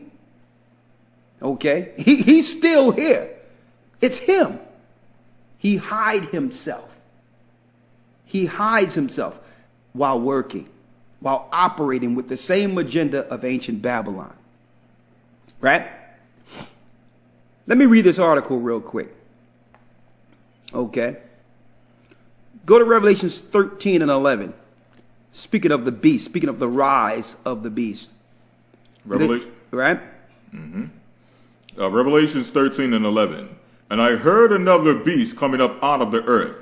And he had two horns like a lamb, and he spake as a dragon. And he spake as a dragon. And he exerciseth all the power of the first beast before him, and causeth the earth and them which dwell therein to worship the first beast. To worship the first beast. Whose deadly wound was healed. Whose deadly wound was healed. Now, what beast had a womb? That would be the Roman Empire. When it was when the womb developed internally through military internal war. Septimius Severus and Pescennius Niger began to destroy internally the rule of Rome. So that beast was healed, right? I mean, that beast was wounded, but it was healed as America. Who gave the fourth beast its power? Satan did. Satan gave Rome its power. So who's going to give this new beast its power? You got it. Satan. Now, if the deadly wound was healed, brothers and sisters, that means the same empire is still ruling. Which what? You may have America, which is the glory of all cities. Okay? It has more glory than Babylon could have imagined. It has all the glory of Rome and more. But guess what? It's only an extension of an idea, an ancient idea from the fourth beast. It's Rome on steroids. Okay? So when it says its deadly wound was healed, that means this new empire would be an extension of the fourth beast.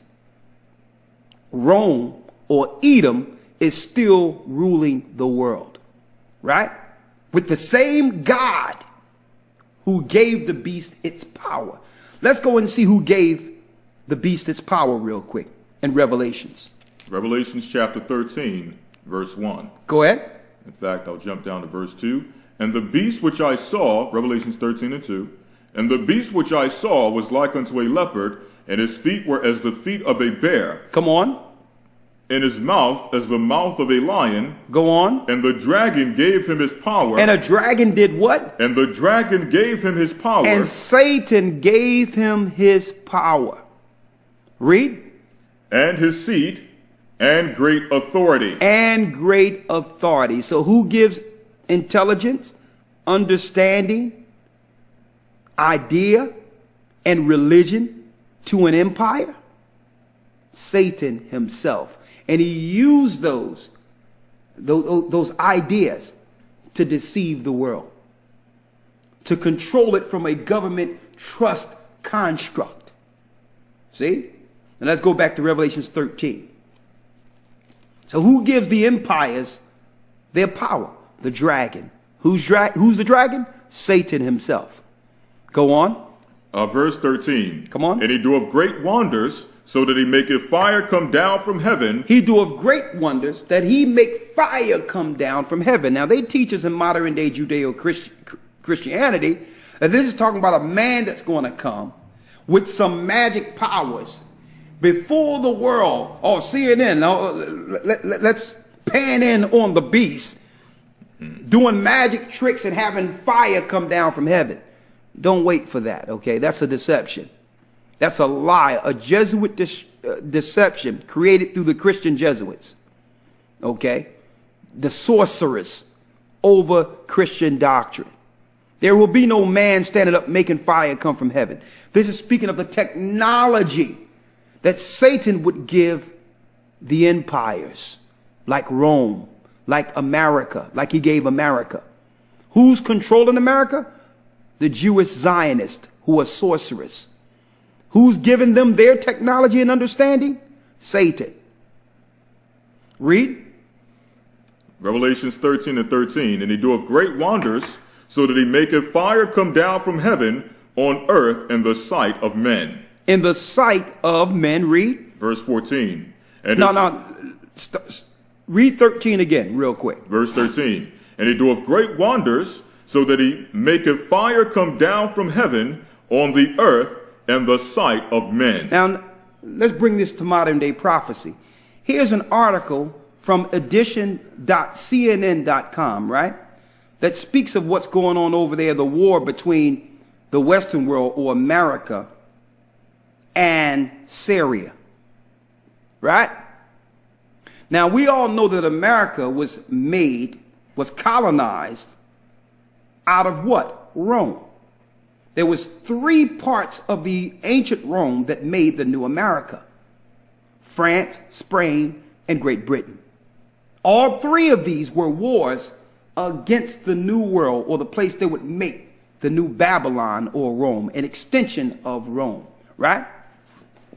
Now, CNN reports on this about Syria. We're going to read this in a moment, right? Now, none of us really know what's going on over there in Syria, right? Because why? There's a control over all of the media, and all the reporting is being controlled strictly from, media is being blocked out altogether, controlled by the Zionists and America. So you don't really know what's going on over there, right? They claim that ISIS is killing all these people over there in Syria. When all the bad things that are happening is quote unquote ISIS. Okay. When you all know that ISIS, you should know by now, if you're, if your eyes are open, that ISIS really don't exist at all. Okay. ISIS is a Hollywood thing made up to make you believe they exist through Hollywood. Okay. But these stories, when they killed 300, 400, 500 people and say, well, ISIS did this, you can actually put that on the Western world and say, okay, this is Israel or America doing these things. Okay.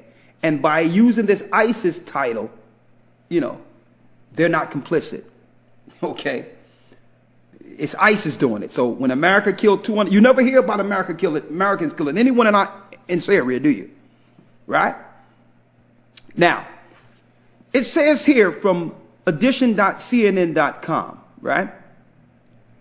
British emergency, it says, fire fell like rain in Syria. That's the title. Now, it says the beast will do what?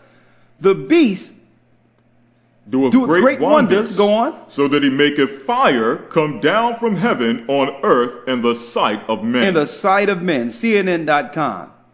Fire fell like rain in Syria. Now, there wasn't no man standing up saying he's God, raining fire. Here's prophecies being fulfilled before your eyes. Prophecy ignored based on fake, false, deceptive Jesuit teachings concerning the Antichrist. How they promote the Antichrist doctrine so that you don't point to government war against countries. You don't point to that as Bible prophecy. Right? British emergency doctor Saleha Hassan describes them in less clinical terms, the terms of her patients. The descriptions were fire falling like rain, just falling like rain, plumes of flames, and then balls of flames falling out of the sky, she said. Now, how some guys in caves, some mercenaries have this type of technology? How can this be ISIS having fire raining down on Syria? Some guys on a makeshift tank or a jeep doing these things, right? They're lying. It says here, the description was fire falling like rain, just falling like rain, plumes of flames, and then balls of flames falling out of the sky, she said. Their clothes had just been stripped off them from the power of heat of the incendiary device, covered in burns, and some of them very shocked and quiet and not sure where they were and what was going on.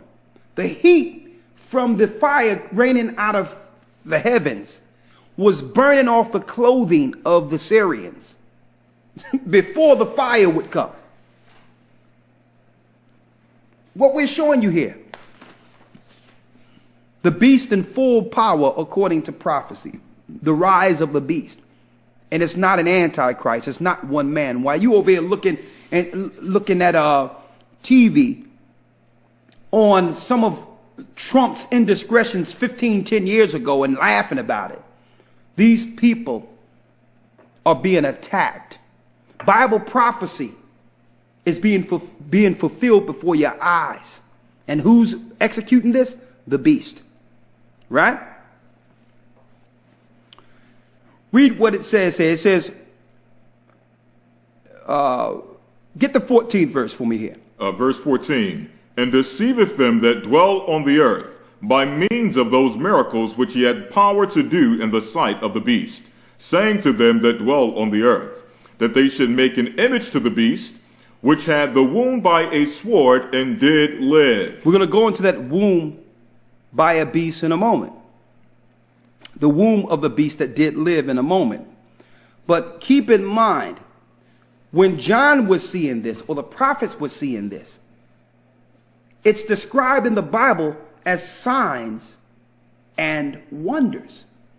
But today we would call it intelligence, technology. Okay? Technology, ingenuity, high-level weaponry. And think about it, brothers and sisters. Why do the world need to ramp up all this military might against citizens? What's really going on here?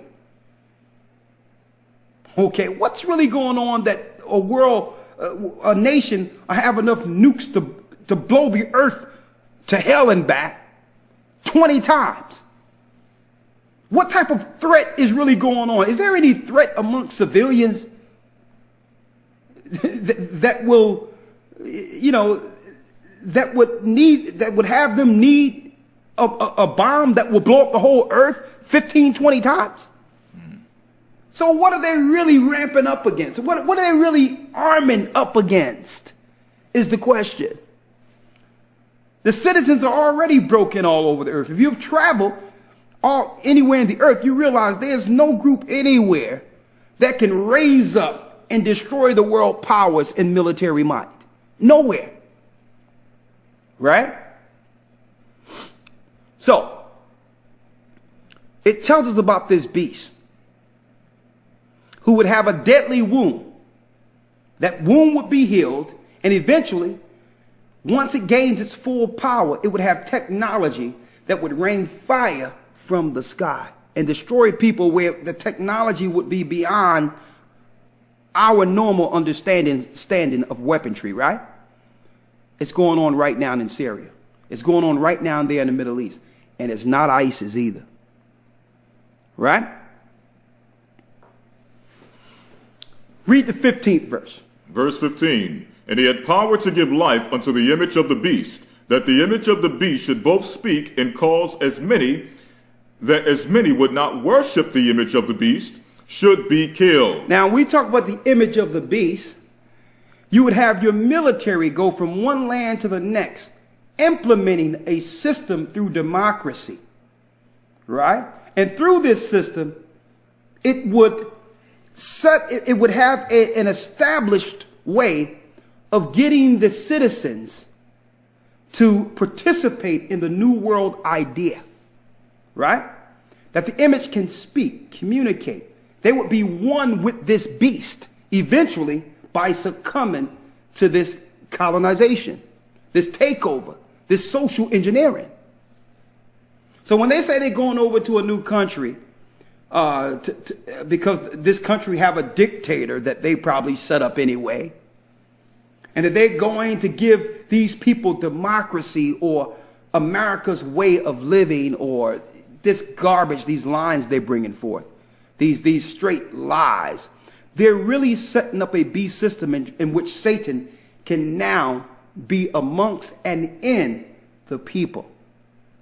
Okay? I don't think that's too far-fetched. Look what's going on in America right now. Look what's going on in the UK. Look what's going on all over the Western world that's already been colonized. Okay? Now, what I've noticed traveling, you know, in Babylon, a lot of things has changed within the last 7 years. Okay? You can be walking down the street, or you can be rolling down the street amongst the Babylonian citizens and people that are operating. Everyone that I see, lawyer, is walking with their phone in front of them and just walking. It's like a zombie apocalypse going on, where people in the middle of the street with no care of their own safety or help or health, be in the middle of the street texting or looking at the phone and totally, you know, bugged out and separated from reality altogether. And their whole life is in their instrument, in their phones, in their hand. Where it's psychotic. Where people, you'll beep your horn and they'll look up and it'd be like people are driving cars, texting and communicating while driving trucks and all that.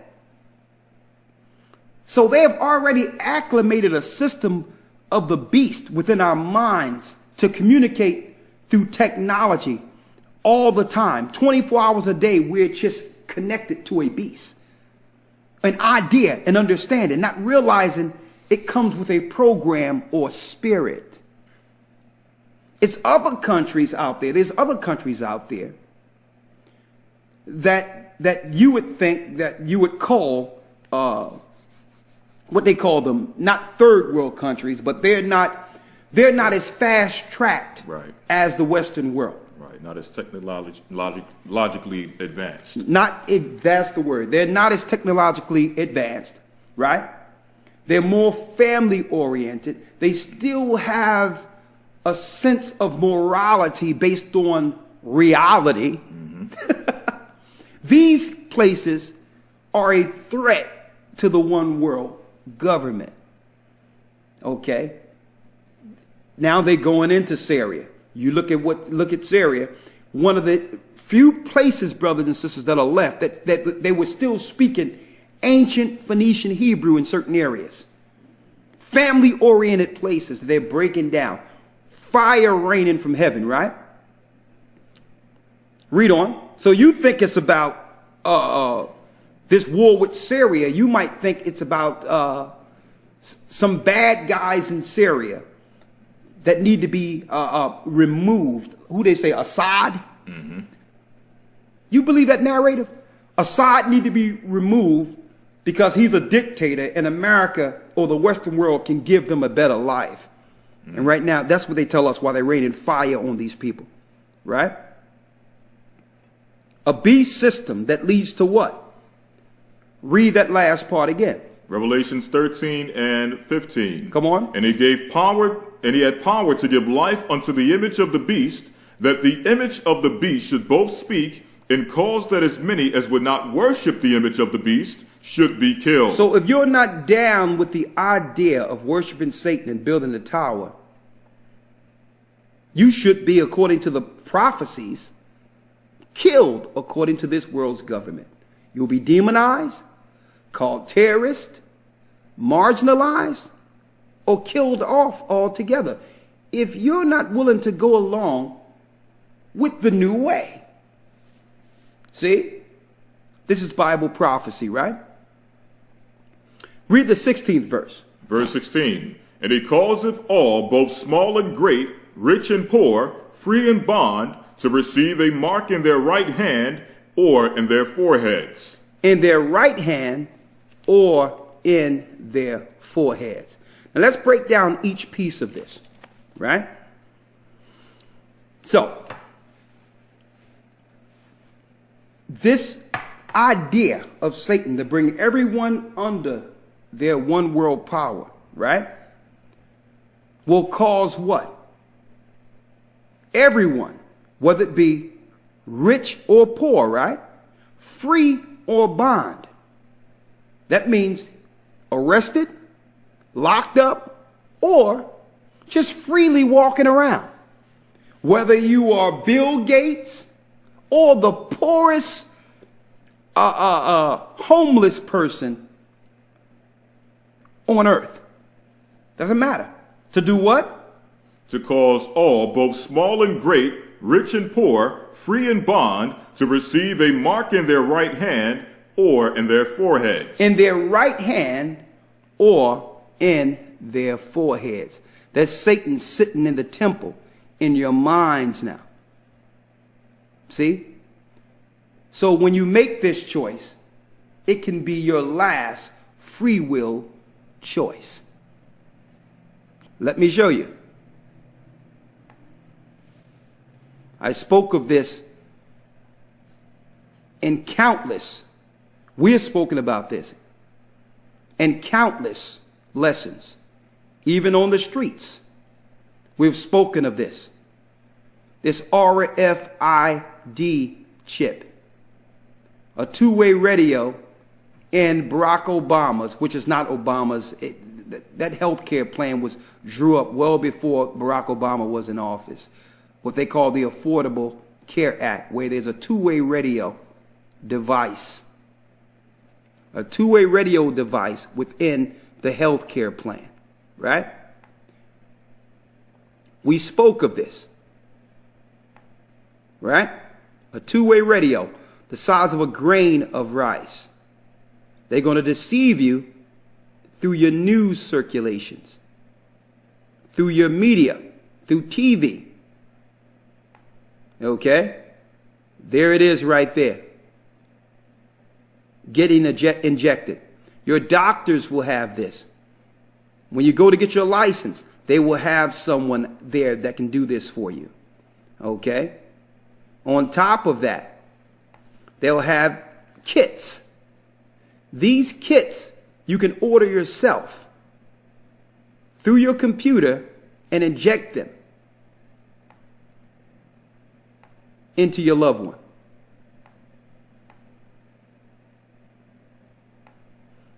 This is merging all of those with Satan or under Satan's religions with him.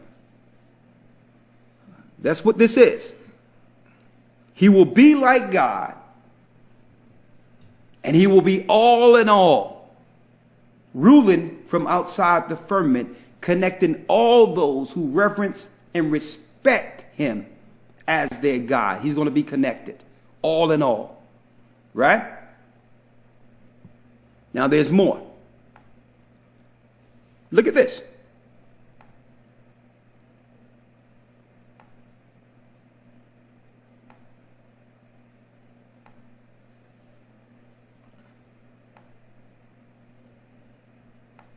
Now, how does this link to us? What do we have to do? How can we avoid this is the question, right?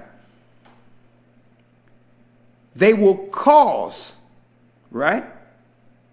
They will cause, read it again, Elder Lawyer. And he causeth all, both small and great, whether you small or great, rich or poor, free and bond, to receive a mark in their right hand or in their foreheads. To receive it in their right hand or foreheads. So, first of all, they would have a cause that would lead to people deciding that this technology is a good thing. Mm-hmm. See? It won't be by force. According to what John the Revelator is showing us, the governments of this earth just have to create or make a reasonable cause, mm-hmm, so that you can have free will to take on the mark. So here's some of the causes. We've been doing it. We've been testing this for years in dogs, and the dogs are fine. Right? Here's another cause. Well, look at the children are being missing, coming up missing and being kidnapped. Right? Wouldn't you want to know where your child is at any given time with all these deviants and rapers and pedophiles on the loose when they are actually the rapists and pedophiles on the loose? Right? Well, these pesky papers you're utilizing or you're using, this paperwork you're using, you can lose your license, you can lose your birth certificate, you can lose your Social Security card. Why can't you just have this just be all in one in you, and it's secure? No one can steal it. All right? And the way they have this technology, which is angel technology, the way it works is it's fueled by your bloodstream, which means if someone try to take it out or cut your arm off or whatever the case is, the chip dies. The chip turns off. Or in the beast system, it'll say terminated or whatever the case is. But your blood fuels the image of the beast or the RFID chip. Right? Cause both small or great, rich or poor, to receive, right? Mm-hmm. Read. To receive a mark in their right hand or in their foreheads. In their right hand or in their foreheads. Verse 17. and that no man might buy or sell. No man will be able to buy or sell, save he that had the mark or the name of the beast. Hold up now before you go there, because I'm going to show you how this links to them needing us, God's people, or those that were saved out of Egypt. They need our complicity to complete this. They need us to be compliant into this, to complete Satan's agenda, to be in the hearts and minds of all creation, right? Hold tight. I'm going to show you why they need this.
Okay, going right back in.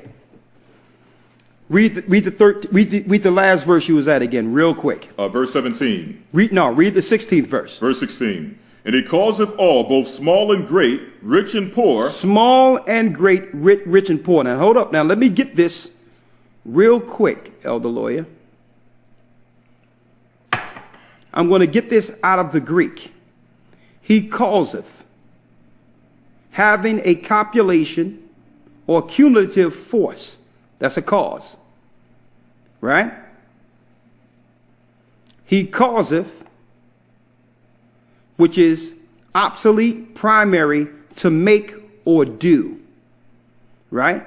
Abide, or an agreement, to appoint, right? To abide or band together, an agreement. Another thing they're going to say, well, listen, suppose you have health care issues. If you have a health care issue and you were to fall out or be unconscious, wouldn't you want that, that doctor or those who find you on the scene, those within the ambulance, EMTs, to know exactly what your ailment is so that they can't give you something you are allergic to?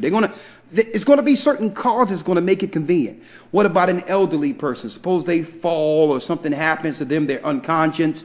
Shouldn't it be a system that can be alerted to come get your parent? Suppose your grandparents or your father or mother walk off and lose themselves in a park someplace due to Alzheimer's, which is created through vaccines and all that. Or they have some type of disease, right?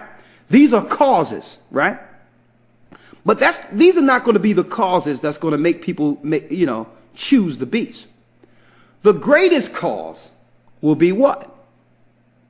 Money. Okay? They've already tried the Alzheimer thing. They've already tried all these other things, and people are not biting. People just don't want, cannot fathom the idea of having a machine connected to their bloodstream. Right? So, the majority of people are going to take this strictly off of what? The love of money. Mm-hmm. The love of finances, money. See? So what they're going to do is, if they've already made it where there's more credit in the system than there is money. And they've printed so much money that have nothing, zero. There's zero value that's backing the paper they're printing. Right? So really, we've already been acclimated, brothers and sisters, into a cashless society where we're just spending credit without actually transferring physical goods. If you don't believe that, go online and order something and use your card right now and tell me what was the transfer. Did you give a good to receive a good? No. Right now, they're just transferring credit from one place to the next, numbers. There's nothing physical behind anything anymore. One last thing they have to do: flatline the economy. Okay? Make it where your credit is still somewhere in gigabyte land, but there's no physical money anymore. There's no need for it. Your money's there in credit. You just have to be able to access it. How do you access it? It's a cause, right? So they're not going to say, well, listen, right out, I'm stealing your money. Okay? I'm taking your money. And in order for you to get your money, you must get the mark of the beast. They're not going to say that. They're going to say, well, all money is a threat because terrorists have been using the money to do bad things. Mm-hmm. The system cannot uphold the Federal Reserve System and the way the monetary system was set up to fail.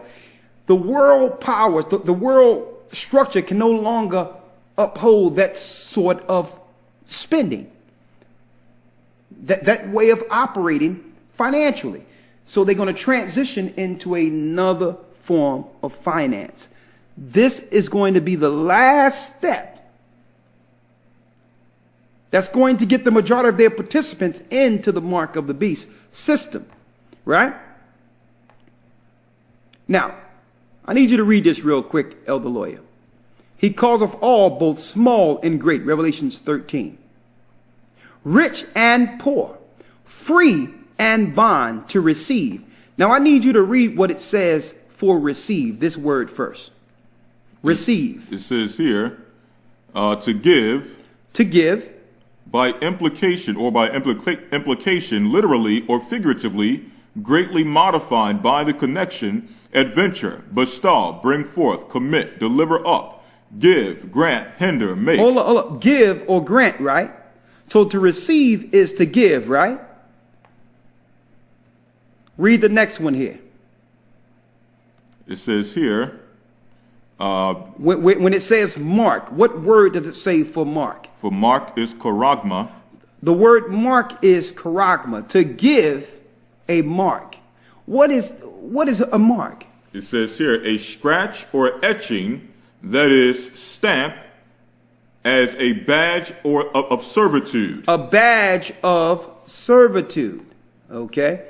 So it's an etch, an etching, or a stamp, a badge of servitude. Let me show you what an etching is. An etching is what? Or a scratch is a piercing of the skin. You're going to have those out there who claim that this is not the mark of the beast. These are liars. If they claim it's anything else outside of something being injected, they are liars. Because the Greek is the etching or scratch under the skin. What are we seeing? The book of Revelations fulfilled. Right?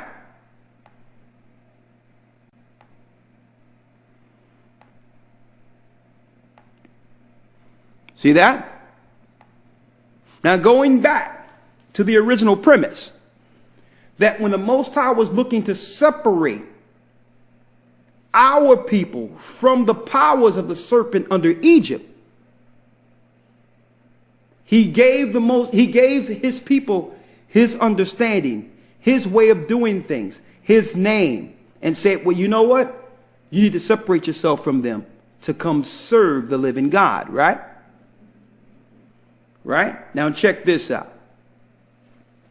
As a curse, we were scattered throughout the four corners of the earth. Let's go to Deuteronomy 28 and 64 real quick. I'm going to show you why they had to set up this system we see today, which is a one world system that could number all people, censor all people, to eventually come up with a program that would include all people into that new Tower of Babel. Okay? The mark of the beast system, which is really an old system. Now, it was quite easier for them to do this in the old time. Why? Because during the biblical times, all nations were really in their respective areas. So to get the whole world under one idea was quite simpler back then, right? But something happened in which Satan would have to broaden that to a one world order system in our modern time that it spoke of in Revelations 13. They have to set up the system because God's people were scattered everywhere. Okay? That's the whole point. Read Deuteronomy 28 and 64. Deuteronomy chapter 28, verse 64. Here's a curse.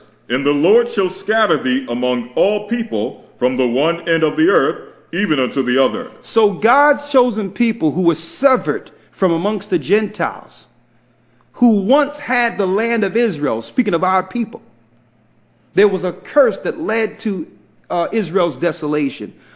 God's people being scattered and losing all identity. Right?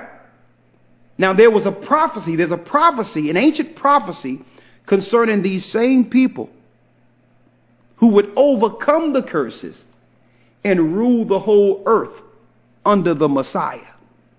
So Satan understands that also. So he must have a serious system in place at the very end who could identify that particular bloodline. In order to do that, he must link the whole world to the beast, including the people who are scattered. Read it. And the Lord shall scatter thee among all people from the one end of the earth, even unto the other. Come on. And there thou shalt serve other gods, which neither thou nor thy fathers have known. Come on. Even wood and stone. Other religions, Gentile religions, right? But even in those Gentile religions, we all grew up in those, right? We still found the truth, didn't we?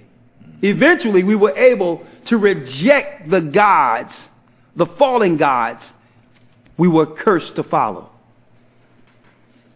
You see that? So Satan understood there would come a time of awakening, that God's people would separate themselves from the curse, that the Most High would begin to communicate with his people and say, that's not the way. It's time to separate from the Gentile world so you could serve me like he did back then. They knew this time would come, brothers and sisters. The powers of this world under Satan understood this time. So they set up a system that would actually entice our people to participate. Okay? Money. The love of money. Right? Now get Revelation 7 real quick. And get the other mark. If Satan has a mark, he must understand that there's a mark. Because why? Satan just plagiarized everything from the Most High. That's all he does. He copies the Most High. So if Satan has a mark, he must have got this idea from the Most High's mark. If he was going to rule from beyond the firmament, be all in all and connected to all, he must have got that idea from the Father. So if Satan has a mark that will have a cause for all people, old, young, rich, poor, free, bond, to be released from prison and all that, for healthcare reasons, to be found and all that, for financial reasons. If Satan has a mark, then the Most High must have one. Right? Let's go to Revelation 7. Revelation chapter 7, verse 1. Come on. And after these things I saw 4 angels standing on the 4 corners of the earth, holding the 4 winds of the earth, that the wind should not blow on the earth, nor on the sea, nor on any tree. And I saw another angel ascending from the east, having the seal of the living God. Go on. And he cried with a loud voice to the 4 angels to whom it was given to hurt the earth and the sea, saying, Hurt not the earth, neither the sea, nor the servants, nor the trees, till we have sealed the servants of our God in their foreheads. Until we have sealed what? The servants of our God in their foreheads. Hold up now. Hurt not the earth. We're near the very end now. All the destruction you see, they're raining fire from heaven and all that, right? Well, don't hurt the earth right now. We must preserve a people that would have what? Read that last piece again. Saying, hurt not the earth, neither the sea, till we have, nor the trees. Come on. Till we have sealed the servants of our God. Until we have sealed the servants of our God. In their foreheads. In their foreheads. So there's a sealing going on. A sealing of the Most High's elect. And Satan is looking to copy that, using the substance within our realm. Okay, the materials within the earth's realm. They're looking to copy that, right? In their foreheads. Read. Verse 4.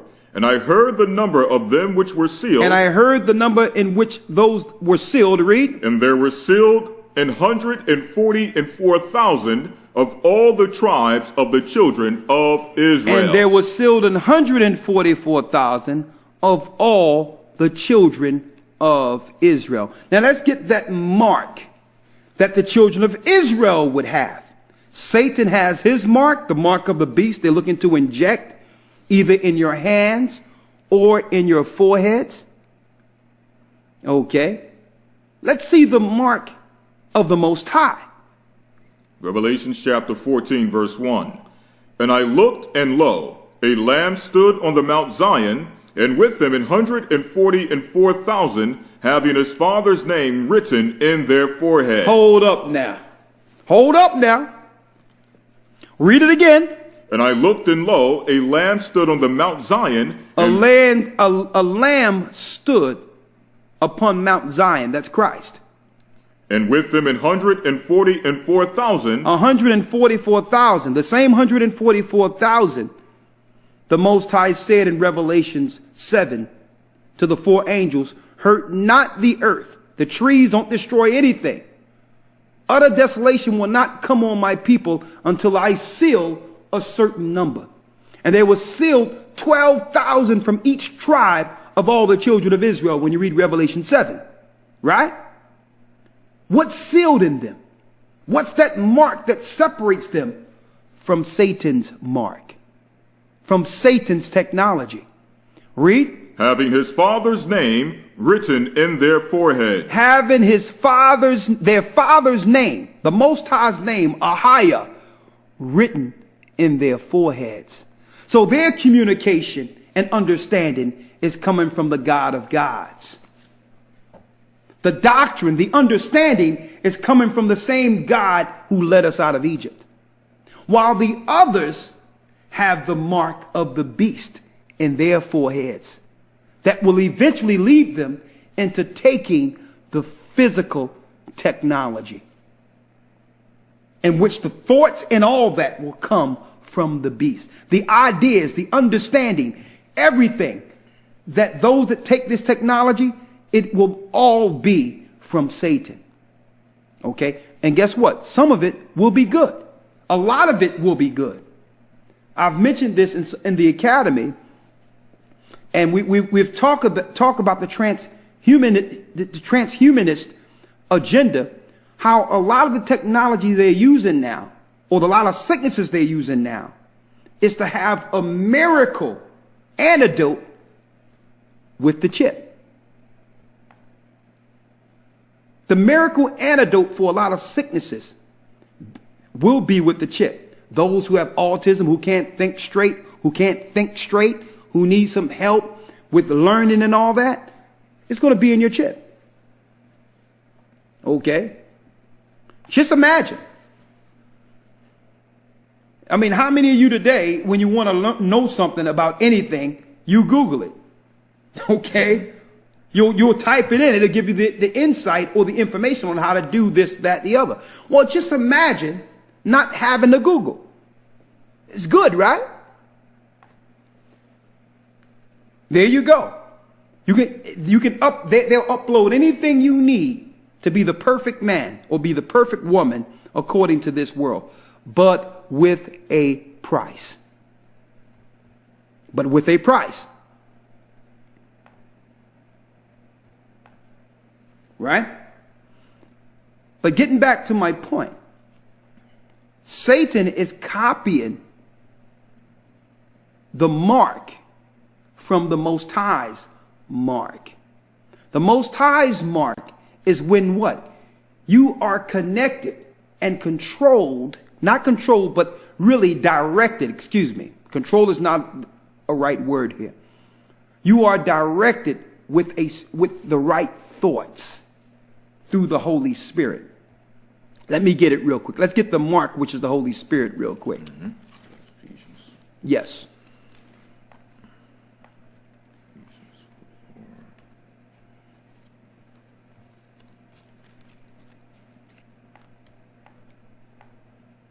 Ephesians 4:30. Thank you. That's it right there.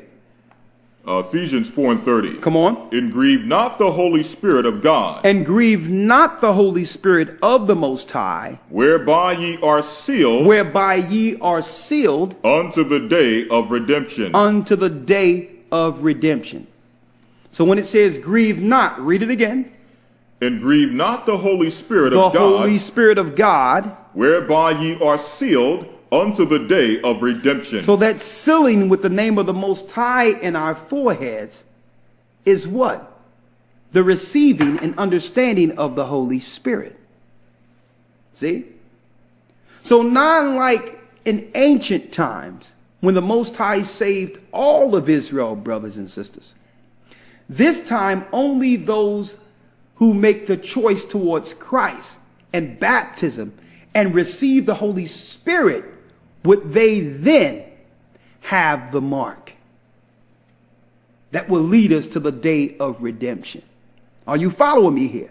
We had one type of deliverance the first time where all Israel was delivered the name. We were delivered the Most High's law, statutes, and commandments, and we all went in. Well, at least the children of us went into the Holy Land. All 12 tribes.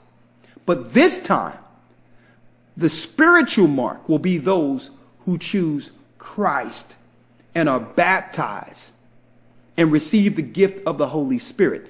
That's the Most High's mark, and that's what? You see Satan's mark of the beast in Revelations. Are you seeing this? Now I've got a few more, then I'll answer a few questions here. Right?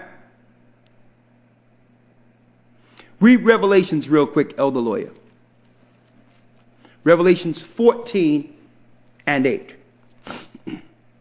So all of Israel, brothers and sisters, all of Israel will not make it into the kingdom of heaven. A lot of Israel who are scattered and did not choose right will be acclimated into Satan's new world program and receive the mark of the beast. Only a remnant of Israel will have the mark of the Most High and make it to the other side. And you cannot get this if you do not first receive the gift of the Holy Spirit that comes with accepting the truth of the Anointed One, Christ. Now, I'm saying Christ because that's the name or understanding of those who speak English, who know who I'm talking about. Okay? His name is Yeshua in the Hebrew, which is Savior in the Hebrew language. I'm just saying Christ. And for those who don't know, okay, his holy name, those who call on Jesus or Christ, That's whom I'm speaking of. But in the real name and the real understanding of ancient times, when there was no J's, his name is Yeshua. You must believe on him. You must trust him, read about him, get to know him, and receive the spirit that was in him, which is the correct mark that leads you to have the mark and seal of the name of the Most High in your forehead. Okay? Go on, Elder Lawyer. Revelations chapter 14, verse 8. And there followed another angel saying, Babylon is fallen, is fallen. Babylon is fallen, is fallen. Read. That great city, because she made all the nations to drink of the wine of the wrath of her fornication. Come on. And the third angel followed them, saying with a loud voice, If any man worship the beast and his image. If any man make a choice to worship the beast of Babylon, to help his construct, to receive his image. Read.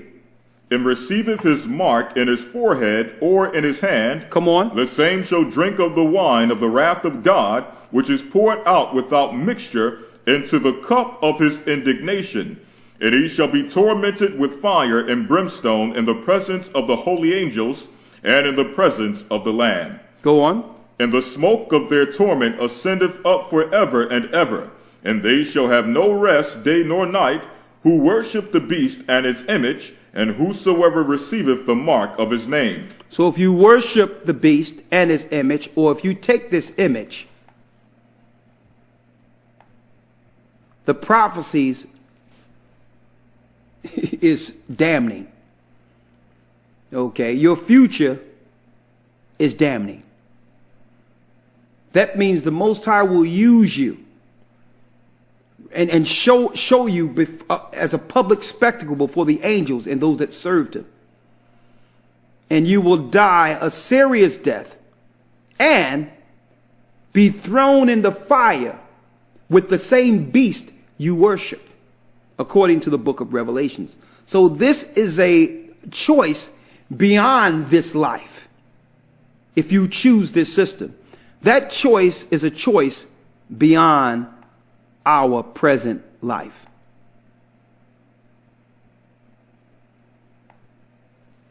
Read it again. Revelations chapter 14, verse 8. And there followed another angel saying, Babylon is fallen, that great city, because she made all nations drink of the wine of the wrath of her fornication. Come on. And that's America, which is an extension of Rome. Go on. And the third angel followed them, saying with a loud voice, If any man worship the beast and his image, and receive his mark in his forehead or in his head, the same in his forehead or in his hand, come on, the same shall drink of the wine of the wrath of God, which is poured out without mixture into the cup of his indignation. And he shall be tormented with fire and brimstone in the presence of the holy angels and in the presence of the Lamb. That's self-explanatory. Now, here's some more news for you, okay? This is from deepdive.com, and it says, an RFID system supporting the behavior analysis of colonial, okay? Now, we just took a few quotes out of this particular article. It's an excerpt from a journal called International Journal of RFID Technologies 5, and this was published 2013, only a few years ago. Okay? Read what it says. Read this quote for me, Elder Lawyer. Yes, sir. It says here, the main goal of this work is to present the development and then to validate a reliable and effective system for the automatic tracking of laboratory mice. They always start with the animals, but now this same RFID technology is being placed in people. This means that the very move, that means your every move will be known by the beast system. It says that means your every move will be known by the beast system. Read. You can always drop your cell phone, but once that chip is in place, what will you do then? You can always drop your cell phone, which means you can make a choice to turn your phone off. Mm-hmm. But what will you do then? Now, this is another thing that a lot of people don't know. is that this particular chip is a two-way radio, which means it's a listening device. And when and it's two ways, both ways.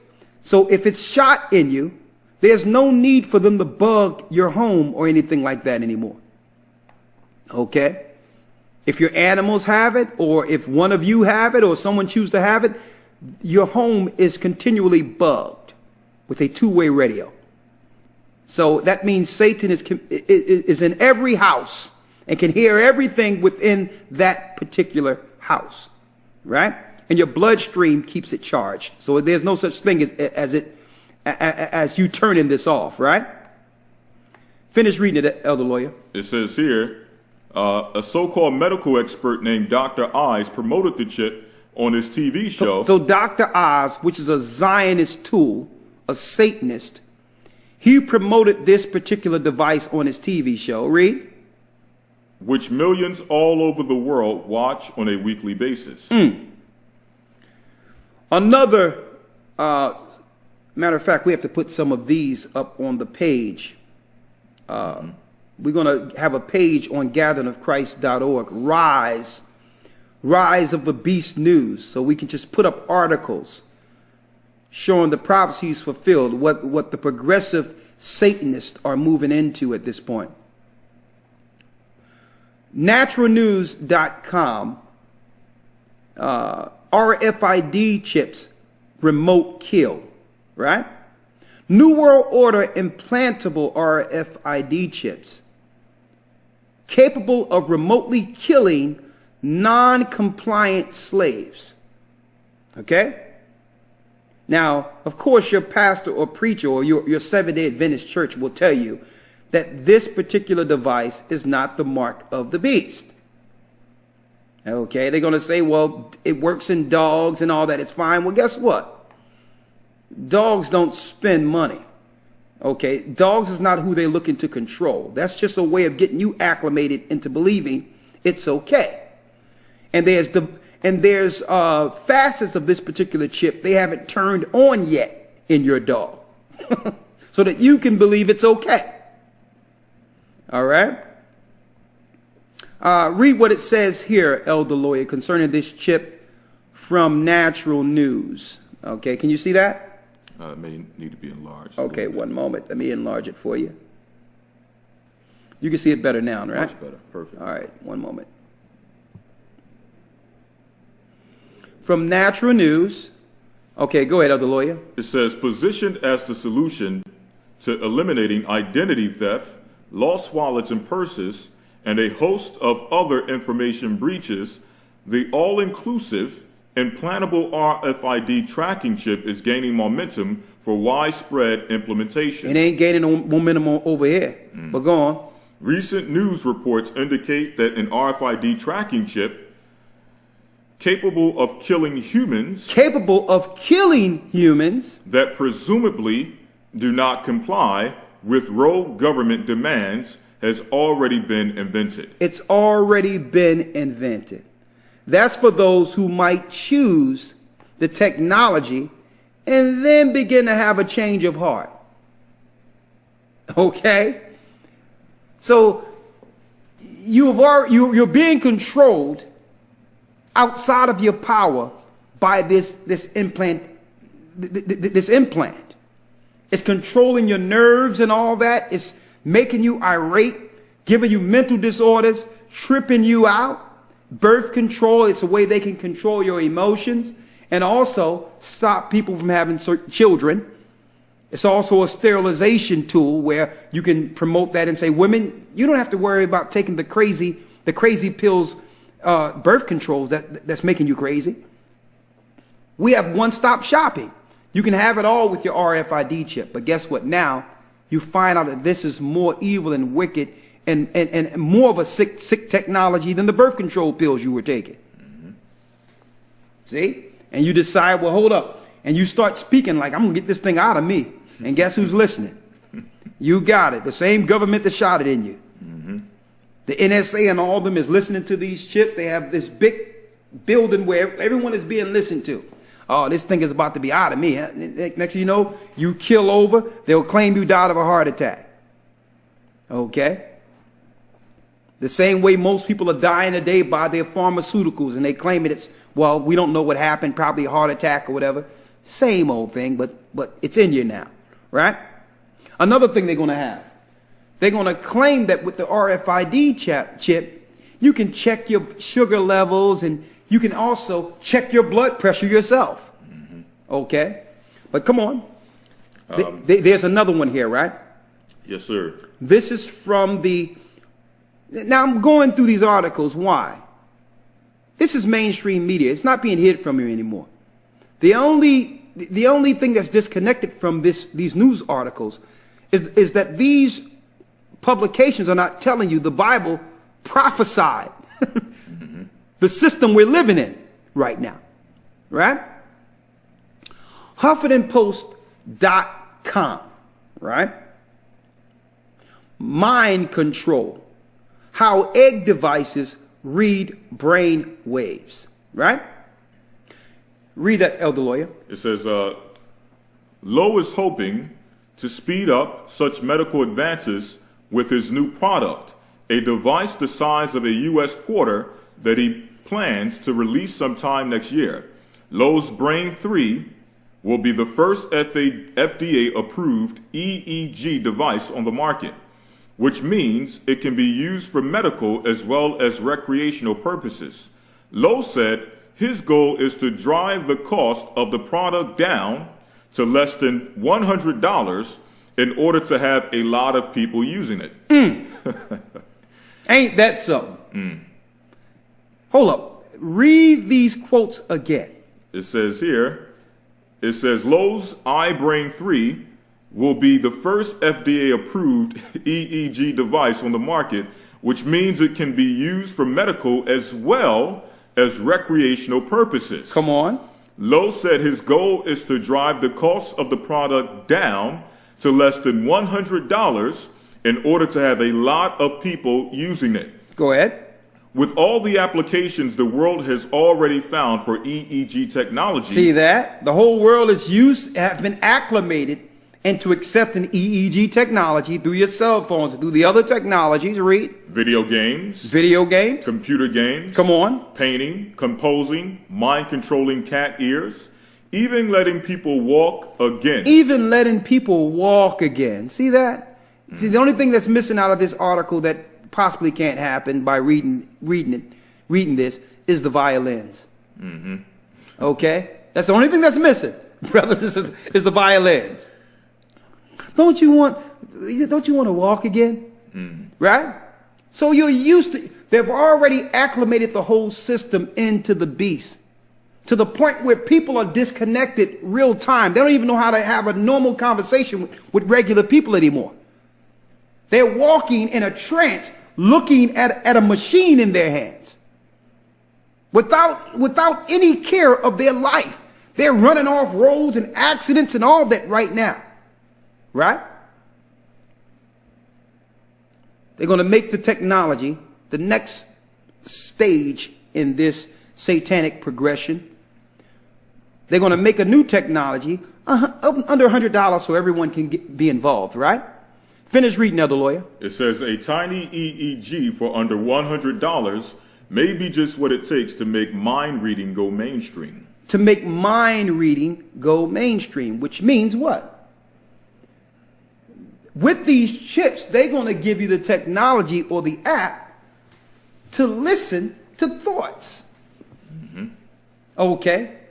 Now, a lot of you don't know this, brothers and sisters, that the Most High communicate with us all the time. And we communicate with him through thoughts. Okay? That's the communication, the unseen communication. Okay? You go to sleep and wake up with an idea. You've been communicated to. That's how it works. You're spiritually connected. Well, Satan wants that for himself.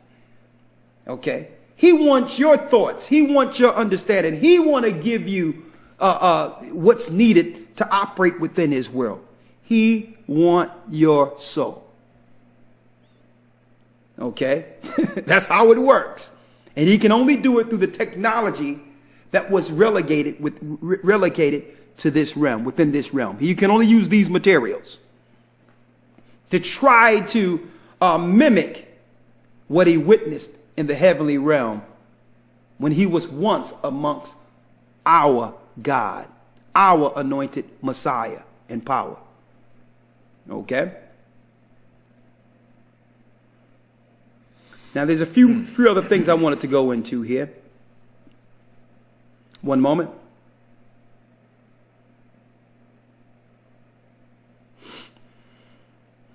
One moment. Let's go straight to it. Let's go to 2 Ezra 5, 7 through 10. A matter of fact, let's not get that. I can go into that another time. Let's get Revelations once more. Revelations 13. The rise of the beast system. Right? And I know a lot of you out there are being distracted right now with the election type thing. Okay? And I'm going to say it right now. It doesn't matter what face they put before you. These are Zionist puppets that are just used for the dumbed down population. These people that they put up as elected officials, they have no power at all concerning the legislation of this world. They're just front pieces. All right, so don't get caught up there. Okay, you have to look at those that are controlling them or that have paid for their campaigns, that donate to their campaigns. These are the real powers over the world, not the politicians. The politicians are just puppets, okay? Hillary Clinton will read whatever they put in the teleprompter, okay? That's it. Donald Trump will only read what's placed before him, what? In the teleprompter. You have to look at those who are controlling the teleprompter, okay? And then you have to look at those that pay for them to have jobs, the editors, the publishers and all that. You have to look at the Rockefellers and all the high foundation families that are controlling this earth. You have to look at those who control Red Cross. You have to look at the Jewish Zionists and the true agendas behind Satan's program, the true people that are controlling the presidency. Okay? I want to put that out there real quick. Go back to Revelations 13. Revelations 13, which verse? At the very end, again, about the mark of the man. And I want to say this also. And I mentioned this in the academy last week. No standing president, no living president ever stop being president. Every president in their family have what you would call security detail, Secret Service detail. And they have jobs as ambassadors well after their administrations. There's no president that ever stops being president. Bill Clinton never went away, okay? George Bush's, they never went away. You are a standing president as long as you're living. You'll be called Mr. President. So you'll be placed in an ambassador position like Barack Obama is now. He's an ambassador within the UN, has a UN position, which is really a higher position than the presidency itself. Okay? Let's go to Revelations 13 once more. And he's being controlled by the Zionist Jewish synagogues of Satan, who are implementing this technology for the beast, brothers and sisters. This is the rise of the beast here. Okay? This is the system we're in. And the only way we're protected or get that hedge is to be baptized, renounce all sin, confess our faults to the Most High that we've sinned against him, and pray for his protection. And align ourselves with the righteous. Okay? That's the only way out of this. Read it real quick. Revelations 14 and 17 through 18. And that no man might buy or sell save he that had the mark of the beast, or he who had the mark or the name of the beast, or the number of his name. Verse 18. Here is wisdom. Here is wisdom. Let him that hath understanding count the number of the beast. Here's the number of the beast. For it is the number of a man. It's a number of a man. Satan, brothers and sisters, is a man. Okay? He was relegated to this realm, and he's who they call the architect of the Babylonian constructs and cities we admire today. It's Satan. He gave them all these ideas. Him and the gods gave the politicians and the masons the idea to build the constructs you see. They're ancient buildings. They're ancient, what you would call religious constructs to the gods, all these cities. Okay? They did this in ancient Babylon, and they did it before the flood. The only thing they didn't have back in those days, they didn't have a real-time connection in which people every day would be connected to the gods real time. That they would actually be connected to the gods, to the fallen angels, like we are connected to the Most High. They didn't have that back then. The technology is now. The technology is now. The mark of a man. And what is his number? And his number is 666. 666. The mark of a man. What man is that? Satan. That's the six-pointed inverted star, which is Satan, worshipped as Baal during the ancient times, during the Bible ancient times. Baal, that's the mark of Satan. Who is Satan? Like I've mentioned, he has many names. Okay? The Most High don't have many names. Satan have many names. And like we showed you here in this book, Ancient Canaan, Israel, in ancient times. You want to hide the truth? What they do, they put it in books. They know that the Tetragrammaton predates our people in Egypt and coming out of Egypt and going into Israel. They know this. They know that Yah and Yahweh were ancient Hamitic gods to be worshipped. Satan himself. And when Edom went to Mount Seir and made an agreement with Yahweh, he promised that once he gained power, the whole earth would bow to Baal or Yahweh. The Jewish people know. They know the Most High name. And you know what? I'm going to go more into this and the other books we have in the academy tomorrow. Time won't allow it. Won't allow it right now. Time won't allow it, but I'm going to go right into this during the academy tomorrow. What's the lesson tomorrow? Come on, give it to me. The breakdown of modern Christianity. The breakdown of modern Christianity. And you know what? There's something in that.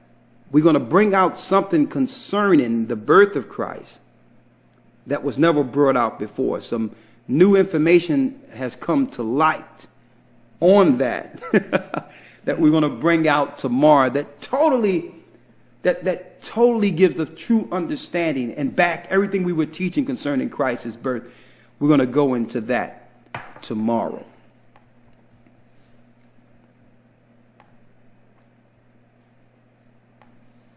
Now, one other thing before I answer a few questions here. Okay. I know the last couple of days there was a brother, his name is Sionetta, right?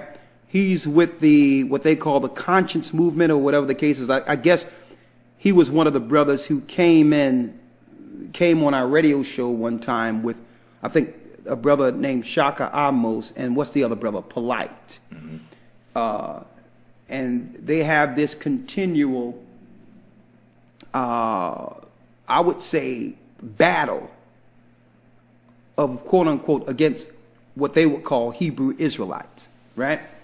But anyway, in a nutshell, I seen the brother on a video where he was filming the Church of God in Jesus Christ. I think Tazadakia and or who they call the Comforter or something. And that the FBI or whatever the case is, or the government came through and was taking some information out of their particular building. Now, really, and because I've gotten so much, a lot of people have been sending emails or talking about this, I just wanted to say that there's no way anyone can come to any conclusions concerning what that is. Right. Okay?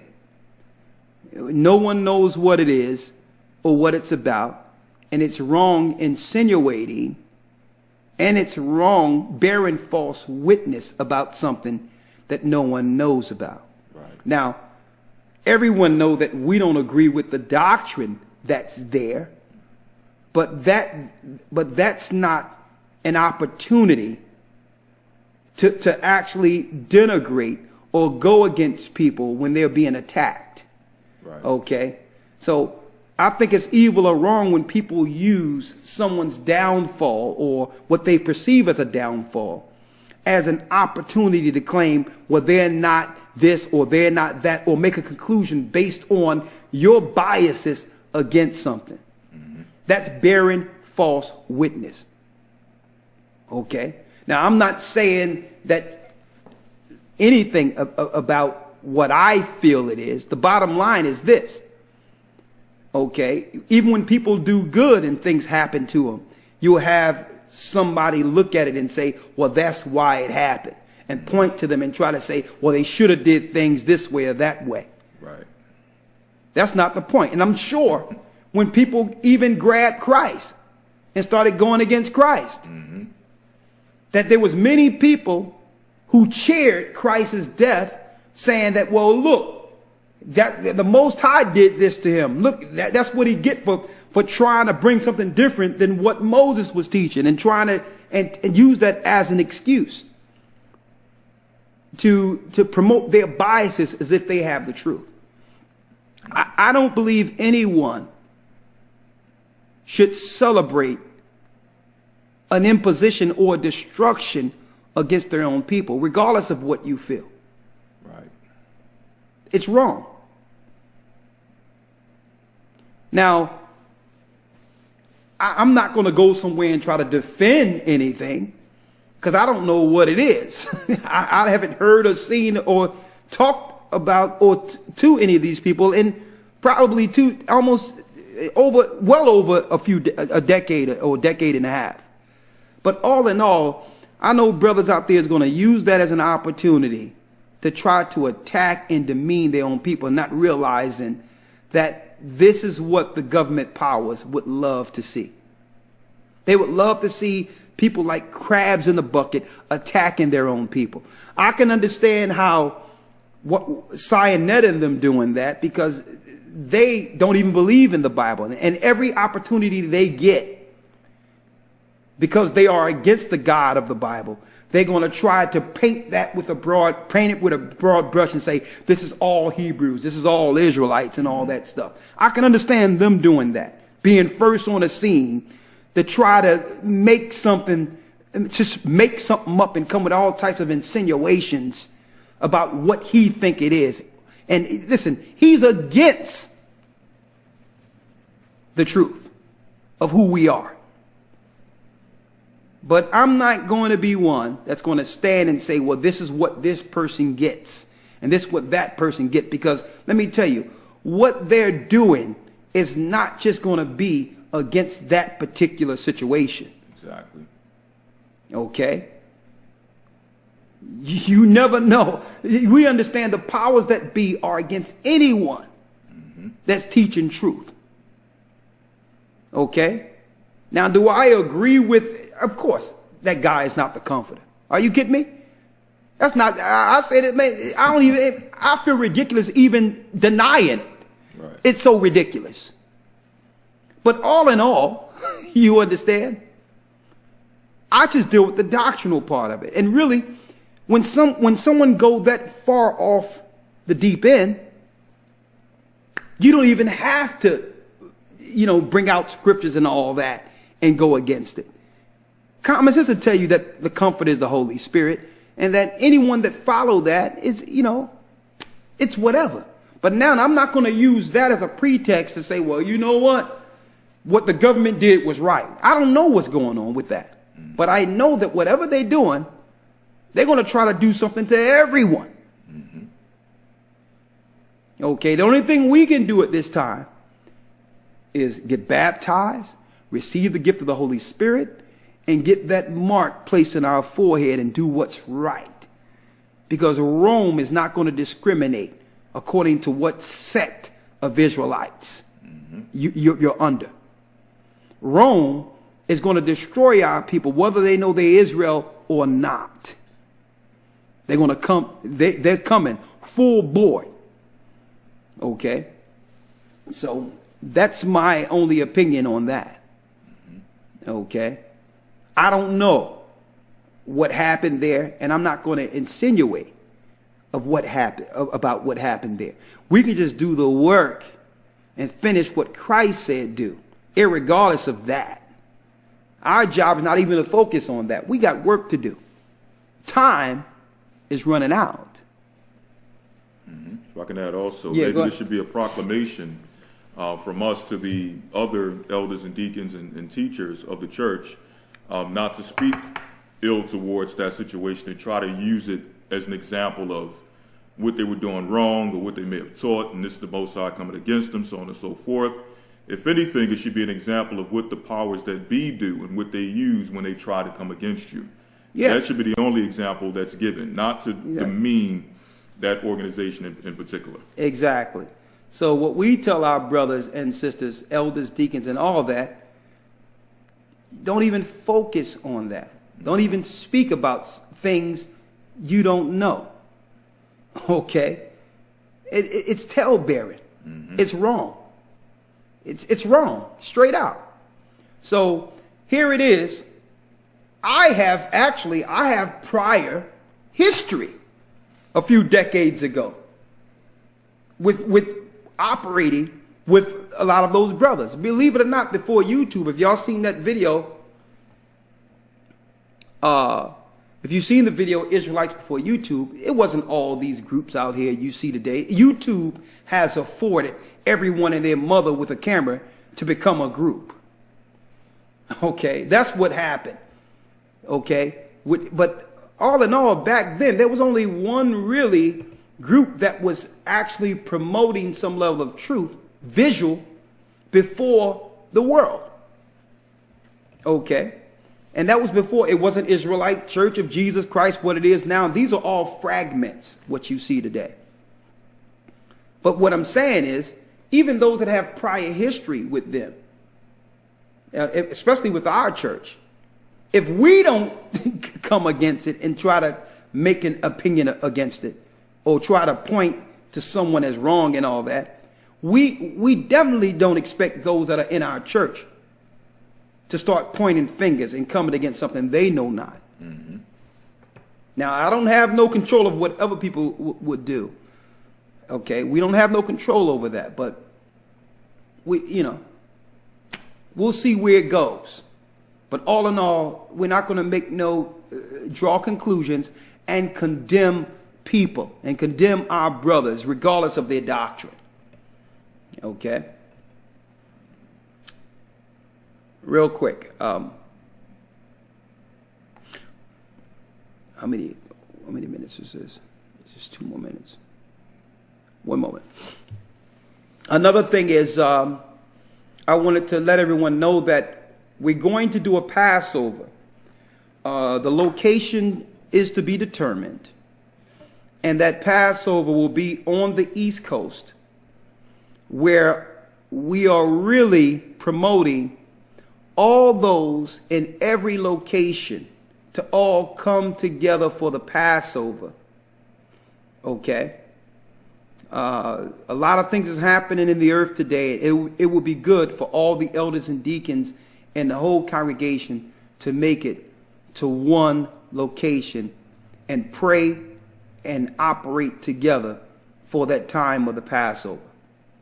So that's what we're looking to really do.